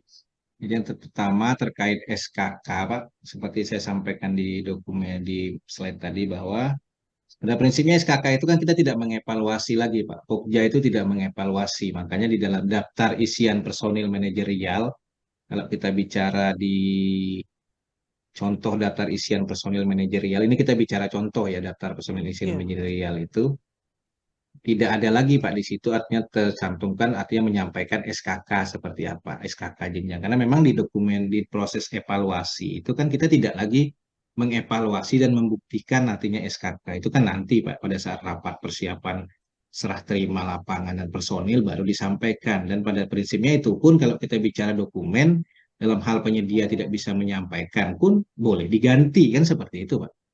Berarti PPK meminta penyedia mengganti. Artinya kalau Iya, tadi iya, seperti iya, Bapak iya. sampaikan, misalnya disampaikan SKT, penyedia menyampaikan SKK jenjang 7, ya kalau dari sisi proses pemilihan tentu tidak ada masalah, Pak. Karena kita tidak mengevaluasi SKK. Tidak Tapi yang batal ya. kita lihat tadi kan, Tidak ya yang gugur ya. kita lihat tadi kan jabatannya Pak di dalam daftar personil itu seperti apa. Siap. Tadi kan kita mempersyaratkan pelaksana kan seperti itu. Kalau dia menyampaikan SKK-nya yang lebih tinggi, ya tentu tidak ada masalah. Karena kan kita tidak Pokja itu kan tidak mengevaluasi lagi Pak SKK itu karena juga ada sih kejadian saya juga pernah ada kejadian seperti itu waktu itu contohnya pernah satu penyedia juga diskusi dia digugurkan Pak karena dia digugurkan katanya SKK-nya tidak sesuai artinya Pokja itu menggugurkan dia menyampaikan SKK di dalam dokumen penawaran tapi tidak sesuai yang dipersyaratkan maka disyaratkan waktu itu malah dikatakan bahwa itu bukan SKK pelaksana tapi ahli. Nah, makanya saya bilang Iya, sampai iya. sampaikan tadi di SEPUPR itu malah lebih dipertegas kan Pak. Artinya Pokja tidak mensyaratkan penyedia harus menyampaikan SKK. Artinya tidak wajib penyedia itu harus menyampaikan. Itu kan bukan bagian dari evaluasi dalam proses pemilihan seperti itu. Seperti itu Pak Nasir. Oh, Yang kedua terkait klarifikasi ya memang saya sampaikan tadi Pak kalau kita bicara klarifikasi sebenarnya kalau untuk klarifikasi peralatan itu kan seperti saya sampaikan tadi ada di klausulnya tentang evaluasi kan peralatan kan Pak. Saya sampaikan tadi itu kalau klarifikasi peralatan itu kan ada di klausulnya tentang peralatan. Nah, bahwa ini contohnya apabila ada hal yang meragukan dan kurang jelas, Pokja melakukan klarifikasi kepada pemilik peralatan Pak atau pemilik peralatan sewa. Artinya kan substansinya seperti itu Pak. Pemilik peralatannya yang harusnya kita klarifikasi. Contoh saya sampaikan tadi misalnya nih Pak Beni seperti itu milik pribadi, Pak, misalnya Pak Beni ya. Nah, contoh dia nota milik barang milik sendiri menyampaikan nota dari toko A. Ya, pada prinsipnya Pokja itu tidak boleh melakukan klarifikasi kepada toko, Pak, karena toko itu bukan pemilik peralatan lagi kan. Pemilik peralatan yang punya peralatan itunya Pak Beninya. Semestinya klarifikasi kepada pemilik peralatan. bukan ke toko. Nah, kalau Eh, di ya, bukannya kita langsung ke, karena kan contohnya ada dia menyampaikan persyaratan salah satunya kan stemper misalnya. Nah, kami cek ya, lapangan ke toko bangunan, apakah benar dia yang beli karena di pembelian tuh belinya di toko Nasir. Kami cek di toko ya. Nasir benar apa tidak? Apa masih boleh seperti itu? Katanya tidak boleh lagi ya gimana Pak? Iya, sebenarnya Pak, kalau kita bicara boleh tidak boleh, ya sebenarnya saya sepaham itu tidak diperbolehkan lagi seharusnya. Karena kan Tidak kalau kita diperbolehkan bicara lagi. toko stemper tadi kan dia bukan pemilik Pak, bukan pemilik peralatan. Kalau kita bicara klarifikasi dalam dokumen pemilihan itu adalah pemilik peralatannya yang kita klarifikasi. Mau dia pemilik peralatan sendiri ya berarti penyedianya kita klarifikasi. Kalau dia pemilik peralatan sewa, pihak pemberi sewanya, karena dia pemilik kan Pak. Nah kalau Bukan nota pembelian ya, di bukan bukti pembelian ya iya, Pak ya. benar, bukan buktinya, tapi pemilik peralatannya yang kita klarifikasi, Pak. Kalaupun toh misalnya nih ada beberapa teman-teman yang mungkin sudah melakukan klarifikasi kepada tokonya langsung. Nah, contoh kejadian seperti ini, Pak. Misalnya Pak Beni ini penyedia menyampaikan bukti milik sendiri, misalnya ya, Pak Beni Iya, lah. Terus dia menyampaikan nota dari toko A, misalnya. Kita iya, Pokja bahkan kita Pokja ini kan kadang langsung klarifikasi ke tokonya, Pak.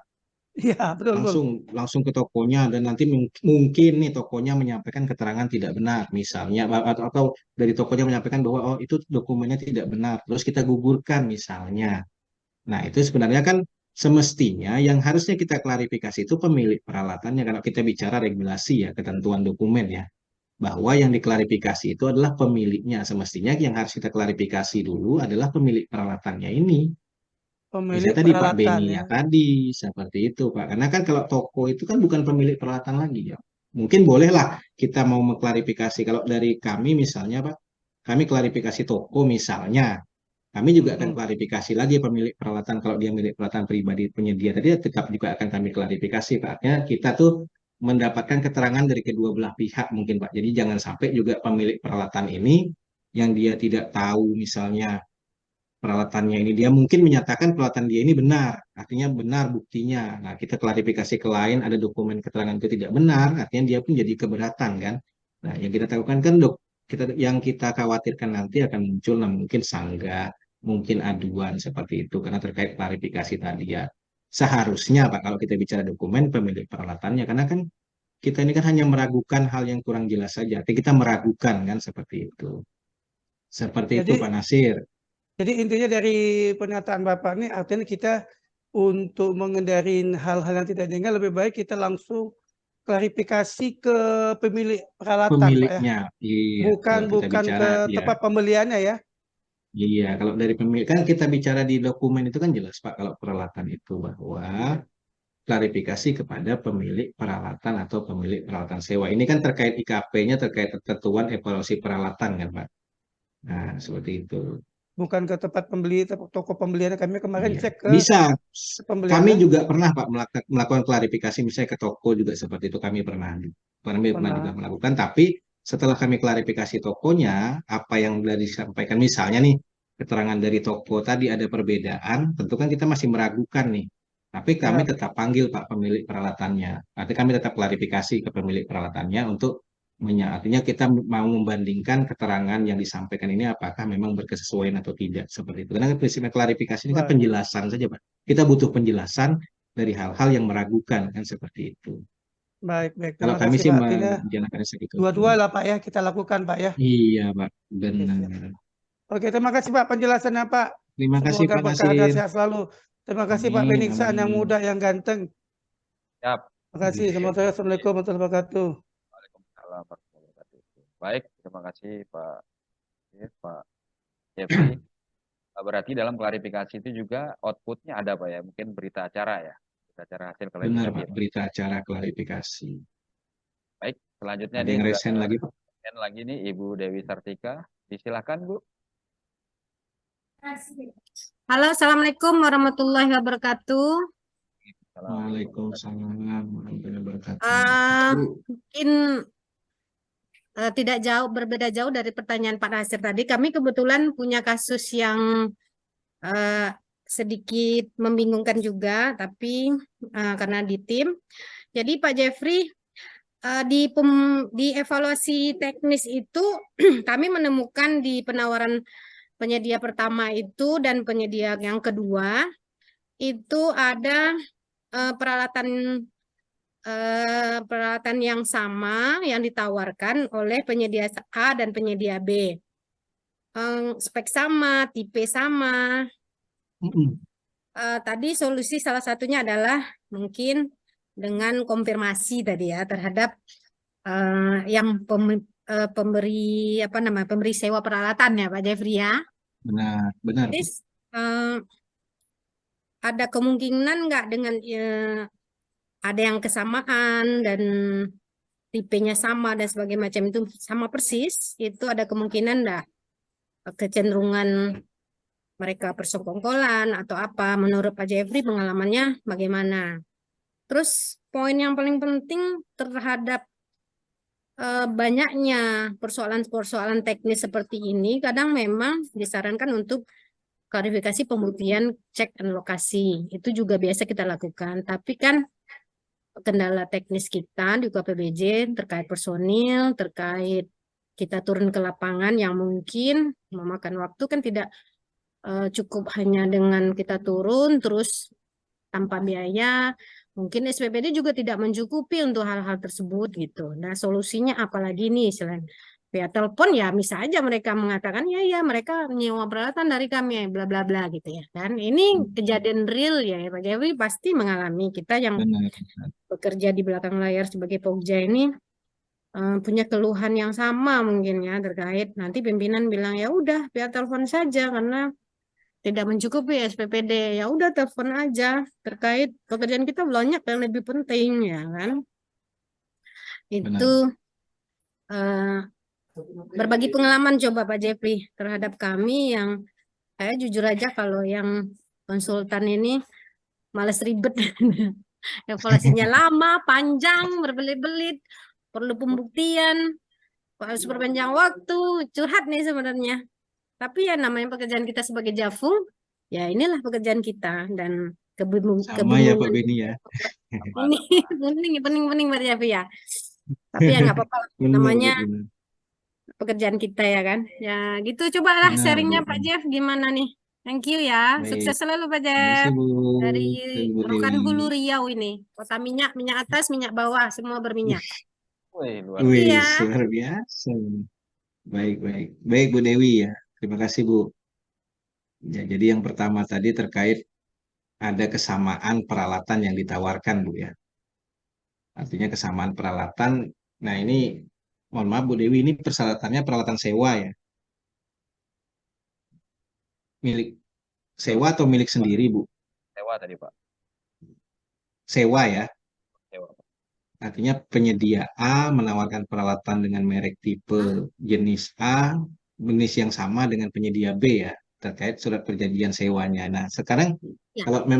kalau kita bicara memang perjanjian sewa, Ibu, artinya perjanjian sewa memang menawarkan dua penyedia di tender yang sama, menawarkan barang yang sama dengan perjanjian sewa yang misalnya dari oleh pihak pemberi sewa yang sama ya.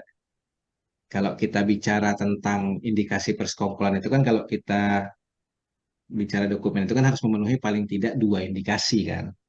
Nah, kalau itu kan kita ya oke lah, mungkin dari sisi indikasi kita mungkin baru satu indikasi.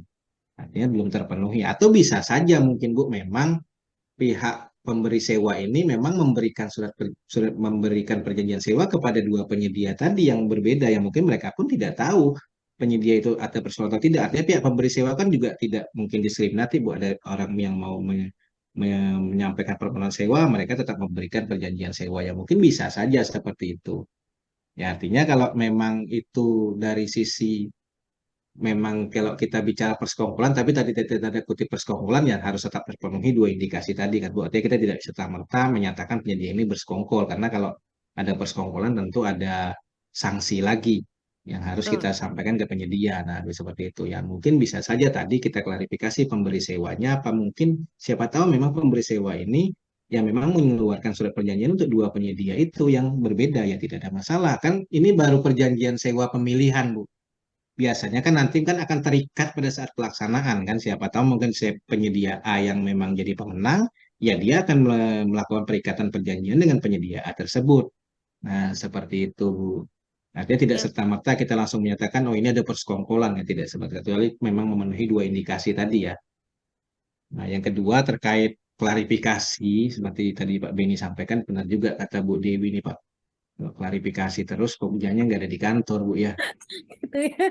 Ya, kalau saya sih Bu kami sih ya artinya kita ini kan mengklarifikasi Bu artinya mengklarifikasi ini untuk mendapatkan penjelasan ya dalam hal memang terdapat hal-hal yang meragukan. Nah, seperti itu ya kalau memang keterbatasan tadi kita klarifikasi tapi tadi kita kan intinya kan tetap berpedoman pada klausul 4 ketentuan dokumen pemilihan bahwa pelanggarannya penyedia tidak boleh menyampaikan keterangan atau tidak benar atau apa seperti itu kan. Nah, itu keterangannya kalau itu ditemukan akan ada ada sanksinya seperti itu ya Pak Beni ya.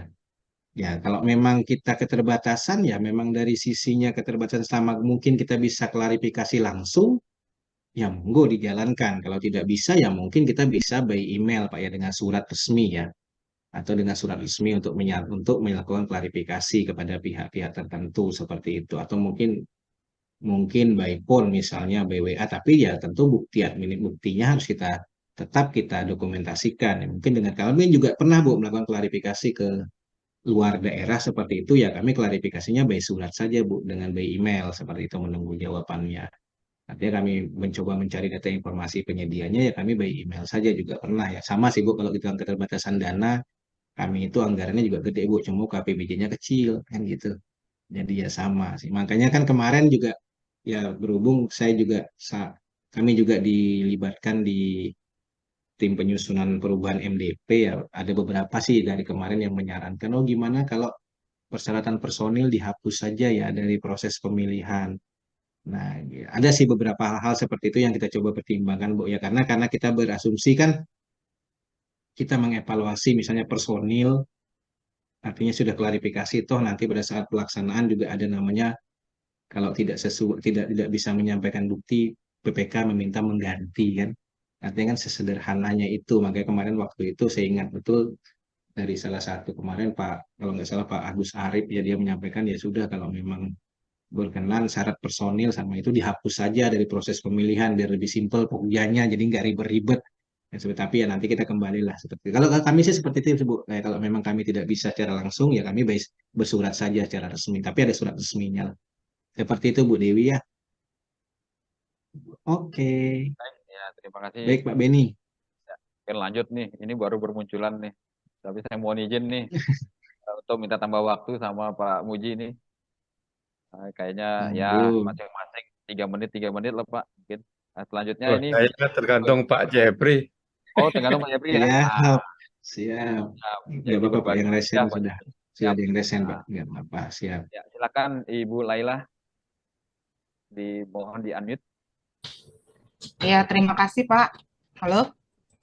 Ya. Ya Bu. Terima kasih Pak atas waktunya. Saya ingin bertanya terkait di dokumen spek teknis, misalkan PPK mempersyaratkan surat-surat pernyataan gitu. Apakah itu masih bisa digunakan untuk Pokja dimasukkan ke dalam dokumen pemilihan gitu Pak? Misalnya surat keaslian barang, surat pernyataan-pernyataan seperti itu sih Pak. Terima kasih. Baik Bu Laila, kalau kita bicara terkait itu jadinya terkait syarat tambah ya Pak, Ibu ya, syarat tambah. Karena kalau kita bicara dokumen ini kan, kalau kita bicara dokumen teknis dalam proses misalnya pekerjaan konstruksi ya, kita bicara dokumen teknis itu kan cuma ada juga Bu, dokumen peralatan, dokumen personil, dan dokumen RKK kan seperti itu saja ya. Kalau kita bicara dokumen teknis ada mungkin metode pelaksanaan kalau untuk usaha besar. Nah kalau terkait tadi Ibu misalnya surat pernyataan, surat keaslian barang ya nanti pada saat review tolong disampaikan ke PPK-nya kita ini pengadaan pekerjaan konstruksi Bu. Jadi output kita itu kan pekerjaan konstruksi bukan pengadaan barang. Nah kalau kita bicara itu kan ada SLKPP tentang larangan penambahan syarat. Nah kecuali tadi larangan persyaratan itu boleh dalam hal ada ketentuan undang-undang yang mengatur misalnya. Misalnya tadi minta surat pernyataan jaminan keaslian. Ada tidak undang-undang yang mengaturnya? Atau minta surat dukungan, ada tidak undang-undang yang mengatur? Nah, atau ada justifikasi teknis dari pihak yang berkompeten, Bapak Ibu. Artinya apa justifikasinya? Tapi ya kalau menurut saya pribadi, saran saya ya, artinya sampaikan ke PPK-nya agar syarat tersebut tidak dimunculkan di dalam proses pemilihan. Karena nanti yang kita khawatirkan ada tanda kutip mungkin perlakuan diskriminatif pada hal-hal tertentu seperti itu. Nah, tentu kan itu tidak akan bertentangan dengan ketentuan Ibu. Jadi pada prinsipnya untuk pekerjaan konstruksi itu syarat kalau untuk usaha kecil ya cuma peralatan, personil, dan K3 RKK. Itu saja kan syaratnya. Tidak ada. Kalau peralatan yang disampaikan cuma daftar isian peralatan beserta bukti. Mau itu bukti milik sendiri, sewa, atau jual beli. Kan itu saja, tidak ada namanya surat dukungan, surat pernyataan jaminan keaslian seperti itu, Ibu. Artinya sampaikan ke PPK-nya seperti Walau itulah tahapan-tahapannya. izin Pak, walaupun itu yang membuat si penyedia itu sendiri gitu, apakah bisa? Penyedia sendiri yang membuat Maksudnya bahwa, jadi artinya si penyedia penyedia membuat itu bahwa penyedia membuat iya, menyatakan bahwa dia sanggup untuk menyediakan peralatan tersebut gitu, atau dia menyanggupi sampai dengan pelaksanaan pekerjaan selesai sesuai barang yang diminta gitu, seperti itu sih Pak. Apakah dari penyediaan sendiri? oh, jadi maksudnya gini ya, surat pernyataan dari penyedia yang menyatakan sanggup menyediakan peralatan Iya, seperti itu ya. iya, iya. Ini untuk pengadaan barang apa pekerjaan konstruksi, Bu? Pekerjaan konstruksi ya? Iya sih. Oke. Iya sih. Iya, ya sebenarnya ya kalau pernyataan itu kan kita tadi Bu, kalau kita bicara Tapi ada dokumen barangnya nih Pak, eh, ada barangnya konstruksi itu. Ada ya, kalau barangnya, kita ada yang bicara sebagian. kalau barang pun kan Ibu, kalau surat dukungan itu hanya untuk barang impor saja sebenarnya. Kalau kita bicara dokumen kan, kalau barang impor boleh surat dukungan, ada surat keaslian jaminan itu barang-barang impor. Kalau dia barang produk bukan impor kan tidak diperbolehkan juga mempersyaratkan hal seperti itu. Ya, artinya kalau bicara surat pernyataan tadi ya, kalau dari saya sih semestinya tidak disampaikan juga jadi bagian proses, Ibu. Jangan sampai penyedia tidak menyampaikan cuma surat pernyataan tidak bisa memenuhi lalu kita gugurkan. Nah, itu tidak substansi juga dengan proses pemilihannya. Kalau mau ya ini sekedar sharing saran saja. Nanti PPK-nya di saat di dalam rancangan kontrak, ini saya contoh ada pengalaman satu teman kemarin, mereka buat rancangan kontrak itu kan ada klausul di SSKK itu tanggung jawab penyedia ya Ibu ya. Ya. Nah, mereka munculkan di situ Ibu, penyedia wajib menyampaikan peralatan yang ditawarkan di dalam dokumen pemilihan pada saat serah terima. Malahan waktu itu dia pertegas dalam hal penyedia tidak menyampaikan peralatan yang disampaikan sesuai dokumen, maka tidak boleh ada pergantian peralatan. Itu lebih dipertegas, mitigasi resiko PPK-nya lebih terlihat di situ Ibu, daripada kita cuma buat surat pernyataan, penyedia tidak mengupload, penyedia jadi gugur kan, itu jadi juga tidak inilah dengan proses pemilihannya seperti itu Ibu ya. Ya kalau mau dipertegas di syarat-syarat sus kontrak saja, kalau memang saran saya sih artinya penyedia harus menyampaikan peralatan sesuai yang disyaratkan. Artinya yang ditawarkan dalam hal penyedia tidak bisa maka tidak ada pergantian wajib, tidak ada pergantian alat seperti itu. Saya ada pernah baca seperti itu sih rancangan kontraknya. Jadi dia mitigasi resiko kontraknya sudah dari awal gitu Ibu. Baik Pak, terima kasih. Oke Bu Lela. Baik. Ya, terima kasih Pak Jeffrey, Bu Laila. Mungkin saya tambah sedikit nih kaitan dengan pertanyaan Bu Laila tadi. Memang kadang PPK ini mensyaratkan itu untuk bentuk mitigasi katanya juga Pak. Jadi kayak Iya, barang mitigasi. mitigasi kuari misalnya persyaratan kuari karena banyaknya proyek yang bersamaan ya pelaksanaannya setelah bersamaan sehingga itu jadi alasan yang mendasarkan PPK menetapkan persyaratan lainnya itu. Nah, padahal Tapi apa iya Pak nggak nyampaikan pernyataan menggugurkan kan seperti itu kan.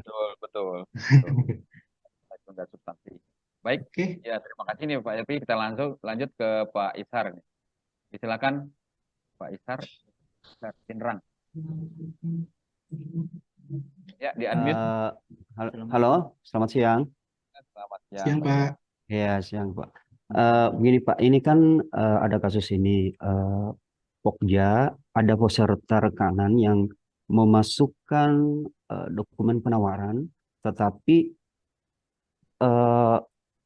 sertifikat badan usahanya itu sudah tidak aktif, tetapi dia tidak aktifnya setelah memasukkan penawaran. Ya, kemudian yang kedua masalah sertifikat kompetensi kerja personilnya. Nah, sementara berjalan ternyata SBU-nya ini sudah aktif kembali. Ya, sertifikat badan usaha kembali sudah aktif pada proses evaluasinya. Nah, yang persoalannya sekarang adalah sertifikat keahlian, keterampilan. Nah, sampai sekarang itu belum sudah habis masa berlakunya. Nah, apakah pada saat penandatangan kontrak PPK harus meminta perpanjangan atau yang sudah berlaku kembali sertifikat yang dia punyai? Nah, atau apakah bisa dilakukan pergantian personil? Saya kira gitu Pak. Mohon petunjuknya ini. Dan apabila kalau bisa Langsung Pak, ditanggapi Pak. ke tahapan pendampingan. Oke, baik. Terima kasih Pak Isar. Jadi yang pertama terkait SBU ya Pak ya. Jadi SBU-nya Iya. ini masa berlakunya habis setelah pemasukan penawaran ya. Iya benar-benar. Iya. Ya, berarti masa berlakunya belum habis ya Pak Beni ya. Betul. Masa Iya. berlakunya itu habis sesudah masuk penawaran ya Pak. Sebelum Iya. Iya. kalau masa berlaku itu habis sebelum pemasukan penawaran, maka secara otomatis kan sebenarnya tidak bisa memenuhi ya Pak. Gugur. Tapi Iya kalau benar. dia masa Iya. berlakunya habis setelah pemasukan penawaran, ya penyedia itu seyogyanya pada saat nanti kalau dia memang dia ditetapkan sebagai pemenang, maka dia wajib sudah menyampaikan SBU yang sudah berlaku pada Yang saat Mbak. persiapan tanda tangan Iya. kontrak kan seperti itu Pak. Ya, tapi kalau kita bicara Iya, Pak. juga di Permen PUPR 8 itu kan kalau SKK yang masa proses perpanjangan atau perubahan itu hanya berlaku sampai 31 Agustus saja ya Pak ya, tahun kemarin ya sebenarnya ya. Iya. Artinya kita sudah menggunakan SBU yang SKK RBA yang terbaru ya. Artinya gitu Pak. Iya. Jadi kalau dia memang masa berlakunya habis ya kita itu kan bisa menjadi bahan klarifikasi kualifikasi Pak. Melakukan kualifikasi Iya. apakah ini sudah dilakukan perubahan perpanjangan atau belum, atau perubahan ternyata kalau memang belum ya tentu akan berkonsekuensi pada saat kontrak nanti kan. Iya. Kan Iya Pak. seperti itu. Tapi ya kalau memang dia sudah melakukan proses perpanjangan atau perubahan ya penyedia bisa menyampaikan buktinya saat klarifikasi ya tentu saja tidak ada masalah kan seperti itu Pak. Yang penting efektif masa berlakunya itu pada saat kontrak SBU-nya sudah berlaku efektif seperti itu Iya. Pak. Nah, yang kedua terkait SKK ya seperti saya sampaikan tadi pada prinsipnya kan SKK ini bukan bagian yang dievaluasi ya Pak. Pokja itu tidak mengevaluasi sertifikat kompetensi kerja dan tidak membuktikan karena dibuktikannya nanti pada saat serah terima personil. Ya, jadi pada saat nanti serah terima PPK nanti penyedia tidak bisa menyampaikan kan kalau kita bicara klausul dokumen itu PPK meminta penyedia untuk mengganti. Artinya boleh PPK itu meminta penyedia mengganti personil yang lain yang memang SKK-nya memenuhi dan setara nanti dengan tentu dengan waktunya pada saat waktu mobilisasi kan seperti itu ya Pak Beni ya. Ya, kalau kita bicara klausul dokumen itu kan itu Pak, sebenarnya SKK itu boleh diminta PPK-nya mengganti Pak. PPK meminta penyedia menggantinya dalam hal penyedia tidak bisa menunjukkan atau menyampaikan sertifikat yang disampaikan di dalam dokumen penawaran seperti itu. Jadi pada prinsipnya kita Pokja itu tidak mengevaluasi Pak, karena kan seperti disampaikan tadi kalau sebenarnya ya seperti disampaikan tadi ya Pak Beni ya, malah di SE-nya 18 PUPR itu lebih dipertegas kan saya sampaikan tadi. Pokja tidak mempersyaratkan penyedia menyampaikan SKK di dalam dokumen penawaran. Artinya SKK itu pada prinsipnya Pak, dokumen penawaran untuk personil itu cuma dua saja, daftar isian beserta daftar riwayat pengalaman atau referensi kan itu saja. Kita tidak mensyaratkan harus menyampaikan SKK, misalkan seperti itu Pak. Karena memang tidak kita lakukan evaluasi dan pembuktian. Artinya itu SKK itu akan dilakukan evaluasi dan pembuktian itu nanti di ranahnya pada saat setelah PPK ya, pada saat proses pelaksanaan seperti itu ya. Kalau memang mungkin tadi SKK-nya tidak berlaku ya, artinya tidak berlaku ya, sudah masa berlakunya habis kali ya, masa berlaku SKK-nya ya yang disampaikan oleh peserta tender. Ya Pokja kan tidak punya ranah Pak untuk mengevaluasi atau menggugurkan hal tersebut, karena memang tidak ada ranahnya PPK Pokja melakukan evaluasi ya nanti pada saat proses setelah persiapan pekerjaan pada saat serah terima ya PPK meminta penyedianya mengganti Pak, mengganti personil yang setara dengan yang dipersyaratkan atau yang disampaikan seperti itu Pak Isar. Baik. Unmute Pak, masih unmute Pak. Izar, Suaranya unmute Pak. ya Pak Izar. Ya, saya rasa sudah jelas sekali nih apa yang disampaikan oleh Pak Jeffrey terkait hal itu ya. Pak Izar, saya rasa di IKP 8 juga itu ada 2 poin di situ. Serahkan personil ini saat penyerahan lokasi masalah ya. Disampaikan. Iya benar Pak. Jadi Pokja tidak ada yang tidak punya ranah sih, artinya kalau kita bicara dokumen kan ranah Pokja itu tidak mengevaluasi seperti itu untuk membuktikan sertifikat kompetensi kerja personilnya. Baik. Seperti itu Pak Isar. Ada lagi Pak? Baik. Untuk ranah PPK-nya, walaupun SKK bersangkutan tidak bisa diperlihatkan, artinya sudah tidak berlaku lagi, apakah PPK itu bisa mengusulkan pergantian atau seperti apa Pak? Atau apa tidak bisa dilanjutkan ke berkontrak atau tidak, karena ini kan tidak artinya tidak berlaku lagi jadi dia punya sertifikat. Karena di aturan saya baca di PRK 12 itu bahkan PPK sebenarnya bisa mengusulkan pergantian ketika ada 3 poin. Nah, tidak ada poinnya untuk masa berlaku SKK itu telah habis begitu. Ya, berarti kan gini Pak. Jadi kalau kita bicara tadi kan makanya saya bilang tadi personil ini kan SKK ini kan tidak ada di ranahnya Pokja untuk melakukan evaluasi atau Iya, pembuktian benar. ya, Ya. bukan di ranah kita ya. Artinya ya kita kembali, artinya kita cuma untuk proses pemilihan kita cuma melakukan evaluasi terhadap daftar isian atau riwayat pengalaman atau referensi kan itu saja kita artinya mengklarifikasi itu kan itu saja kan Pak. Subjeknya itu saja ya. Artinya kalau memang dari tadi memang masa berlaku SKK-nya sudah habis ya sebenarnya bukan ranah Pokja untuk melakukan evaluasi atau menggugurkan karena memang tidak ada ranahnya PPK menggugurkan ya Pak Beni ya. Kita tidak punya ranah untuk menggugurkan di situ ya mungkin karena tidak ada juga klarifikasi kalau personil itu kan ya mungkin dari walau untuk diklarifikasi mungkin bisa ya untuk meyakinkan saja ya tapi bukan hal yang menggugurkan ya. Artinya mengklarifikasi bahwa apabila dia menyampaikan SKK ya Pak ya karena kan SKK itu bukan kewajiban harus disampaikan juga. Tapi apa dia mungkin menyampaikan SKK yang sudah habis masa berlakunya ya nanti kita akan klarifikasi. Artinya ini tidak dievaluasi tapi penyedia ya artinya personil SKK ini mungkin pada saat nanti rapat serah terima sudah dilakukan perpanjangan ya Pak Beni ya. Hanya sekedar ranah klarifikasi tanpa menggugurkan ya Pak. Kita bukan langsung menggugurkan penyedia seperti itu. Mungkin itu bisa Pak Yato, tapi nanti dari PPK ya memang kalau kita bicara Perlem 12 itu kan tidak ada bahasa masa berlakunya ya Pak ya. Artinya tidak bisa menunjukkan saja. Artinya penyedia yang tidak bisa menyampaikan SKK sesuai yang disampaikan dalam dokumen penawaran, maka PPK mengusulkan untuk dilakukan pergantian kan seperti itu ya. Kalau Iya, bicara ya. Nah, peserta yang tidak dapat membuktikan sertifikat kompetensi sesuai dipersyaratkan untuk peserta menjadi usulkan dalam dokumen penawaran, pejabat meminta penyedia untuk mengganti yang memenuhi syarat yang sudah ditentukan. Nah, kan bahasanya kan seperti itu, Pak. Artinya kalau memang dia tidak bisa menunjukkan yang memang disyaratkan dalam LDP, artinya gini Pak, yang disyaratkan kan PPK ini meminta penyedia yang disyaratkan dalam LDP ya, kalau kita bicara dokumen itu kan sertifikat kompetensi kerja yang disyaratkan dalam LDP. Artinya PPK ini mensyaratkan LDP nih, misalnya pelaksana bangunan gedung.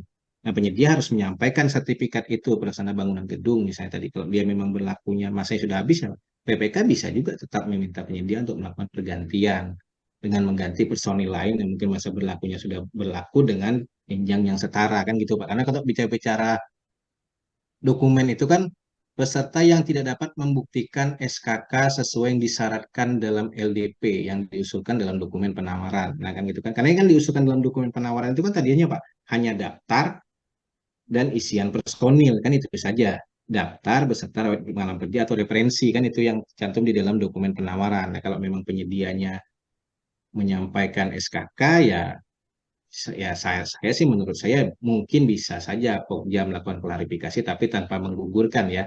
Artinya mengklarifikasi masa berlakunya karena penyedia ini menyampaikan SKK-nya apakah ini sudah dilakukan perpanjangan atau tidak ya kalau memang sudah ya monggo silahkan. Tapi kan bukan ranah PPK kalau bukan ranah menggugurkan ya Pak ya kalau memang karena itu tadi ya kalau kita bicara ya Pak Beni itu sudah kewenangan PPK ya Pak bukan ranahnya Pokja Pak mau itu nanti Oh masa iya. berlakunya habis ya PPK bisa saja meminta pergantian seperti itu karena ranah Pokja tidak ada di dalam proses evaluasi sertifikat kompetensi ya saya kira gitu mungkin ada tambahan dari Pak Muji monggo silakan Pak. Baik, baik. Oke. Baik, saya rasa cukup jelas Pak Isar ya. Oke, selanjutnya Pak Muji lah. Ini waktunya sudah habis. Silakan Pak Muji. Ya, terima kasih Pak Beni. Bapak Ibu yang kami hormati, jadi materi Pak Jeffrey nanti akan kita tayangkan di YouTube agar didengarkan pelan-pelan dan dicermati juga dengan materi presentasinya karena sederhana saja yang mengenai masalah peralatan ini. Jadi peralatan ini hanya ditanya apa? Dievaluasi statusnya saja.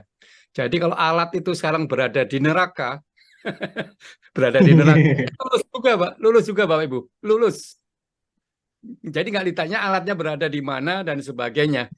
Kalau alatnya berada di neraka, itu lulus juga. Ya. Jadi yang ditanya status alat saja, itu aja. Ya contoh tadi yang ditanya apa? personil. Yang ditanya apa tadi? Daftar isian sama apa tadi? Referensi Daftar riwayat sama pengalaman referensi kerja itu atau aja. referensi ya Pak. Nggak usah dilihat Yang lainnya terserah SKK-nya ya Pak. lagi digadaikan, nggak usah ditanyain lah itu, gitu aja. Ya, sederhananya segitu. Jadi Benar, benar. sederhana yang disampaikan tadi kita cermati pelan-pelan nanti mungkin di YouTube-nya biar Pak Jeffrey viral.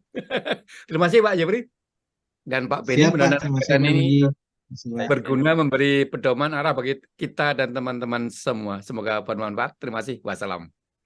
Waalaikumsalam. Baik, terima kasih Pak Muji. Mungkin untuk selanjutnya ke Pak Jeffrey nih, mohon menyampaikan closing statement Pak sebelum kita akhiri. Silakan Pak. Baik, terima kasih Pak Benny. Sebelumnya juga terima kasih kepada Pak Muji Pak. Terima kasih atas amanah dan tugasnya hari ini untuk saya, ya untuk teman-teman sekalian. Pada prinsipnya seperti saya sampaikan di slide tadi Pak, dalam kita melakukan evaluasi ya, evaluasilah sesuai ketentuan dan tata cara yang ada di dalam dokumen. Yang sebenarnya dokumen tersebut kan kita sendiri yang menetapkan. Pokja yang menetapkan ya, semestinya Pokja lah yang menjalankan sesuai ketentuan di dalam dokumen tersebut. Ya, semoga materi ini bermanfaat Bapak Ibu, bukan buat diri saya sendiri juga, dan juga buat Bapak Ibu sekalian. Kalau ada hal-hal yang kurang berkenan, saya mohon maaf. Dan saya akhiri, Assalamualaikum warahmatullahi wabarakatuh. Waalaikumsalam warahmatullahi wabarakatuh. Baik Bapak Ibu sekalian, mungkin yang perlu kita perhatikan juga mungkin sedikit ini di awal tadi di chat Zoom itu ada 4L ditulis oleh Pak Muji Santosa. Jadi itu yang perlu kita ingat-ingat ya. Yang pertama itu legal update, terus logis menggunakan logika terbaik, terus lengkap, terus lunas. Intinya seperti itu. Baik Bapak Ibu sahabat MS yang saya hormati, jadi kita sudah sampai di penghujung acara. Jadi kami selaku moderator, jadi apabila selama dalam memandu acara ini ada hal-hal dan kata-kata yang kurang berkenan, dan apabila ada gangguan-gangguan tadi jaringan mungkin, dan selama berjalan acara terdapat gangguan dari lubuk hati yang kami paling dalam, jadi kami mohon maaf yang setulus-tulusnya. Jadi akhir kata kami mengaturkan terima kasih kepada Bapak Jeffrey Purnama selaku narasumber Terima hari kasih ini, Pak. Pak Muji Santosa, dan Bapak Ibu sahabat MS peserta webinar hari ini. Semoga kegiatan kita hari ini dapat bermanfaat. Amin ya rabbal alamin. Marilah acara ini kita tutup dengan sama-sama mengucapkan alhamdulillahirabbil alamin. Akhirul kalam, wabillahi taufiq wal hidayah. Wassalamualaikum warahmatullahi wabarakatuh. Salam pengadaan. Selanjutnya kita serahkan ke Pak Muji. Saya mohon izin live nih Pak Muji. Oke, terima kasih Pak Benny, Pak Jeffrey. Bapak Ibu. Ya, makasih Pak. Mari izin live Pak. Ya. Nanti hari Jumat kita akan ketemu membahas apa? Evaluasi kewajaran harga ya dengan Bapak Kuswoyo. Baik Pak Ibu, kita masing-masing saling live aja. Udah. Ya, mudah-mudahan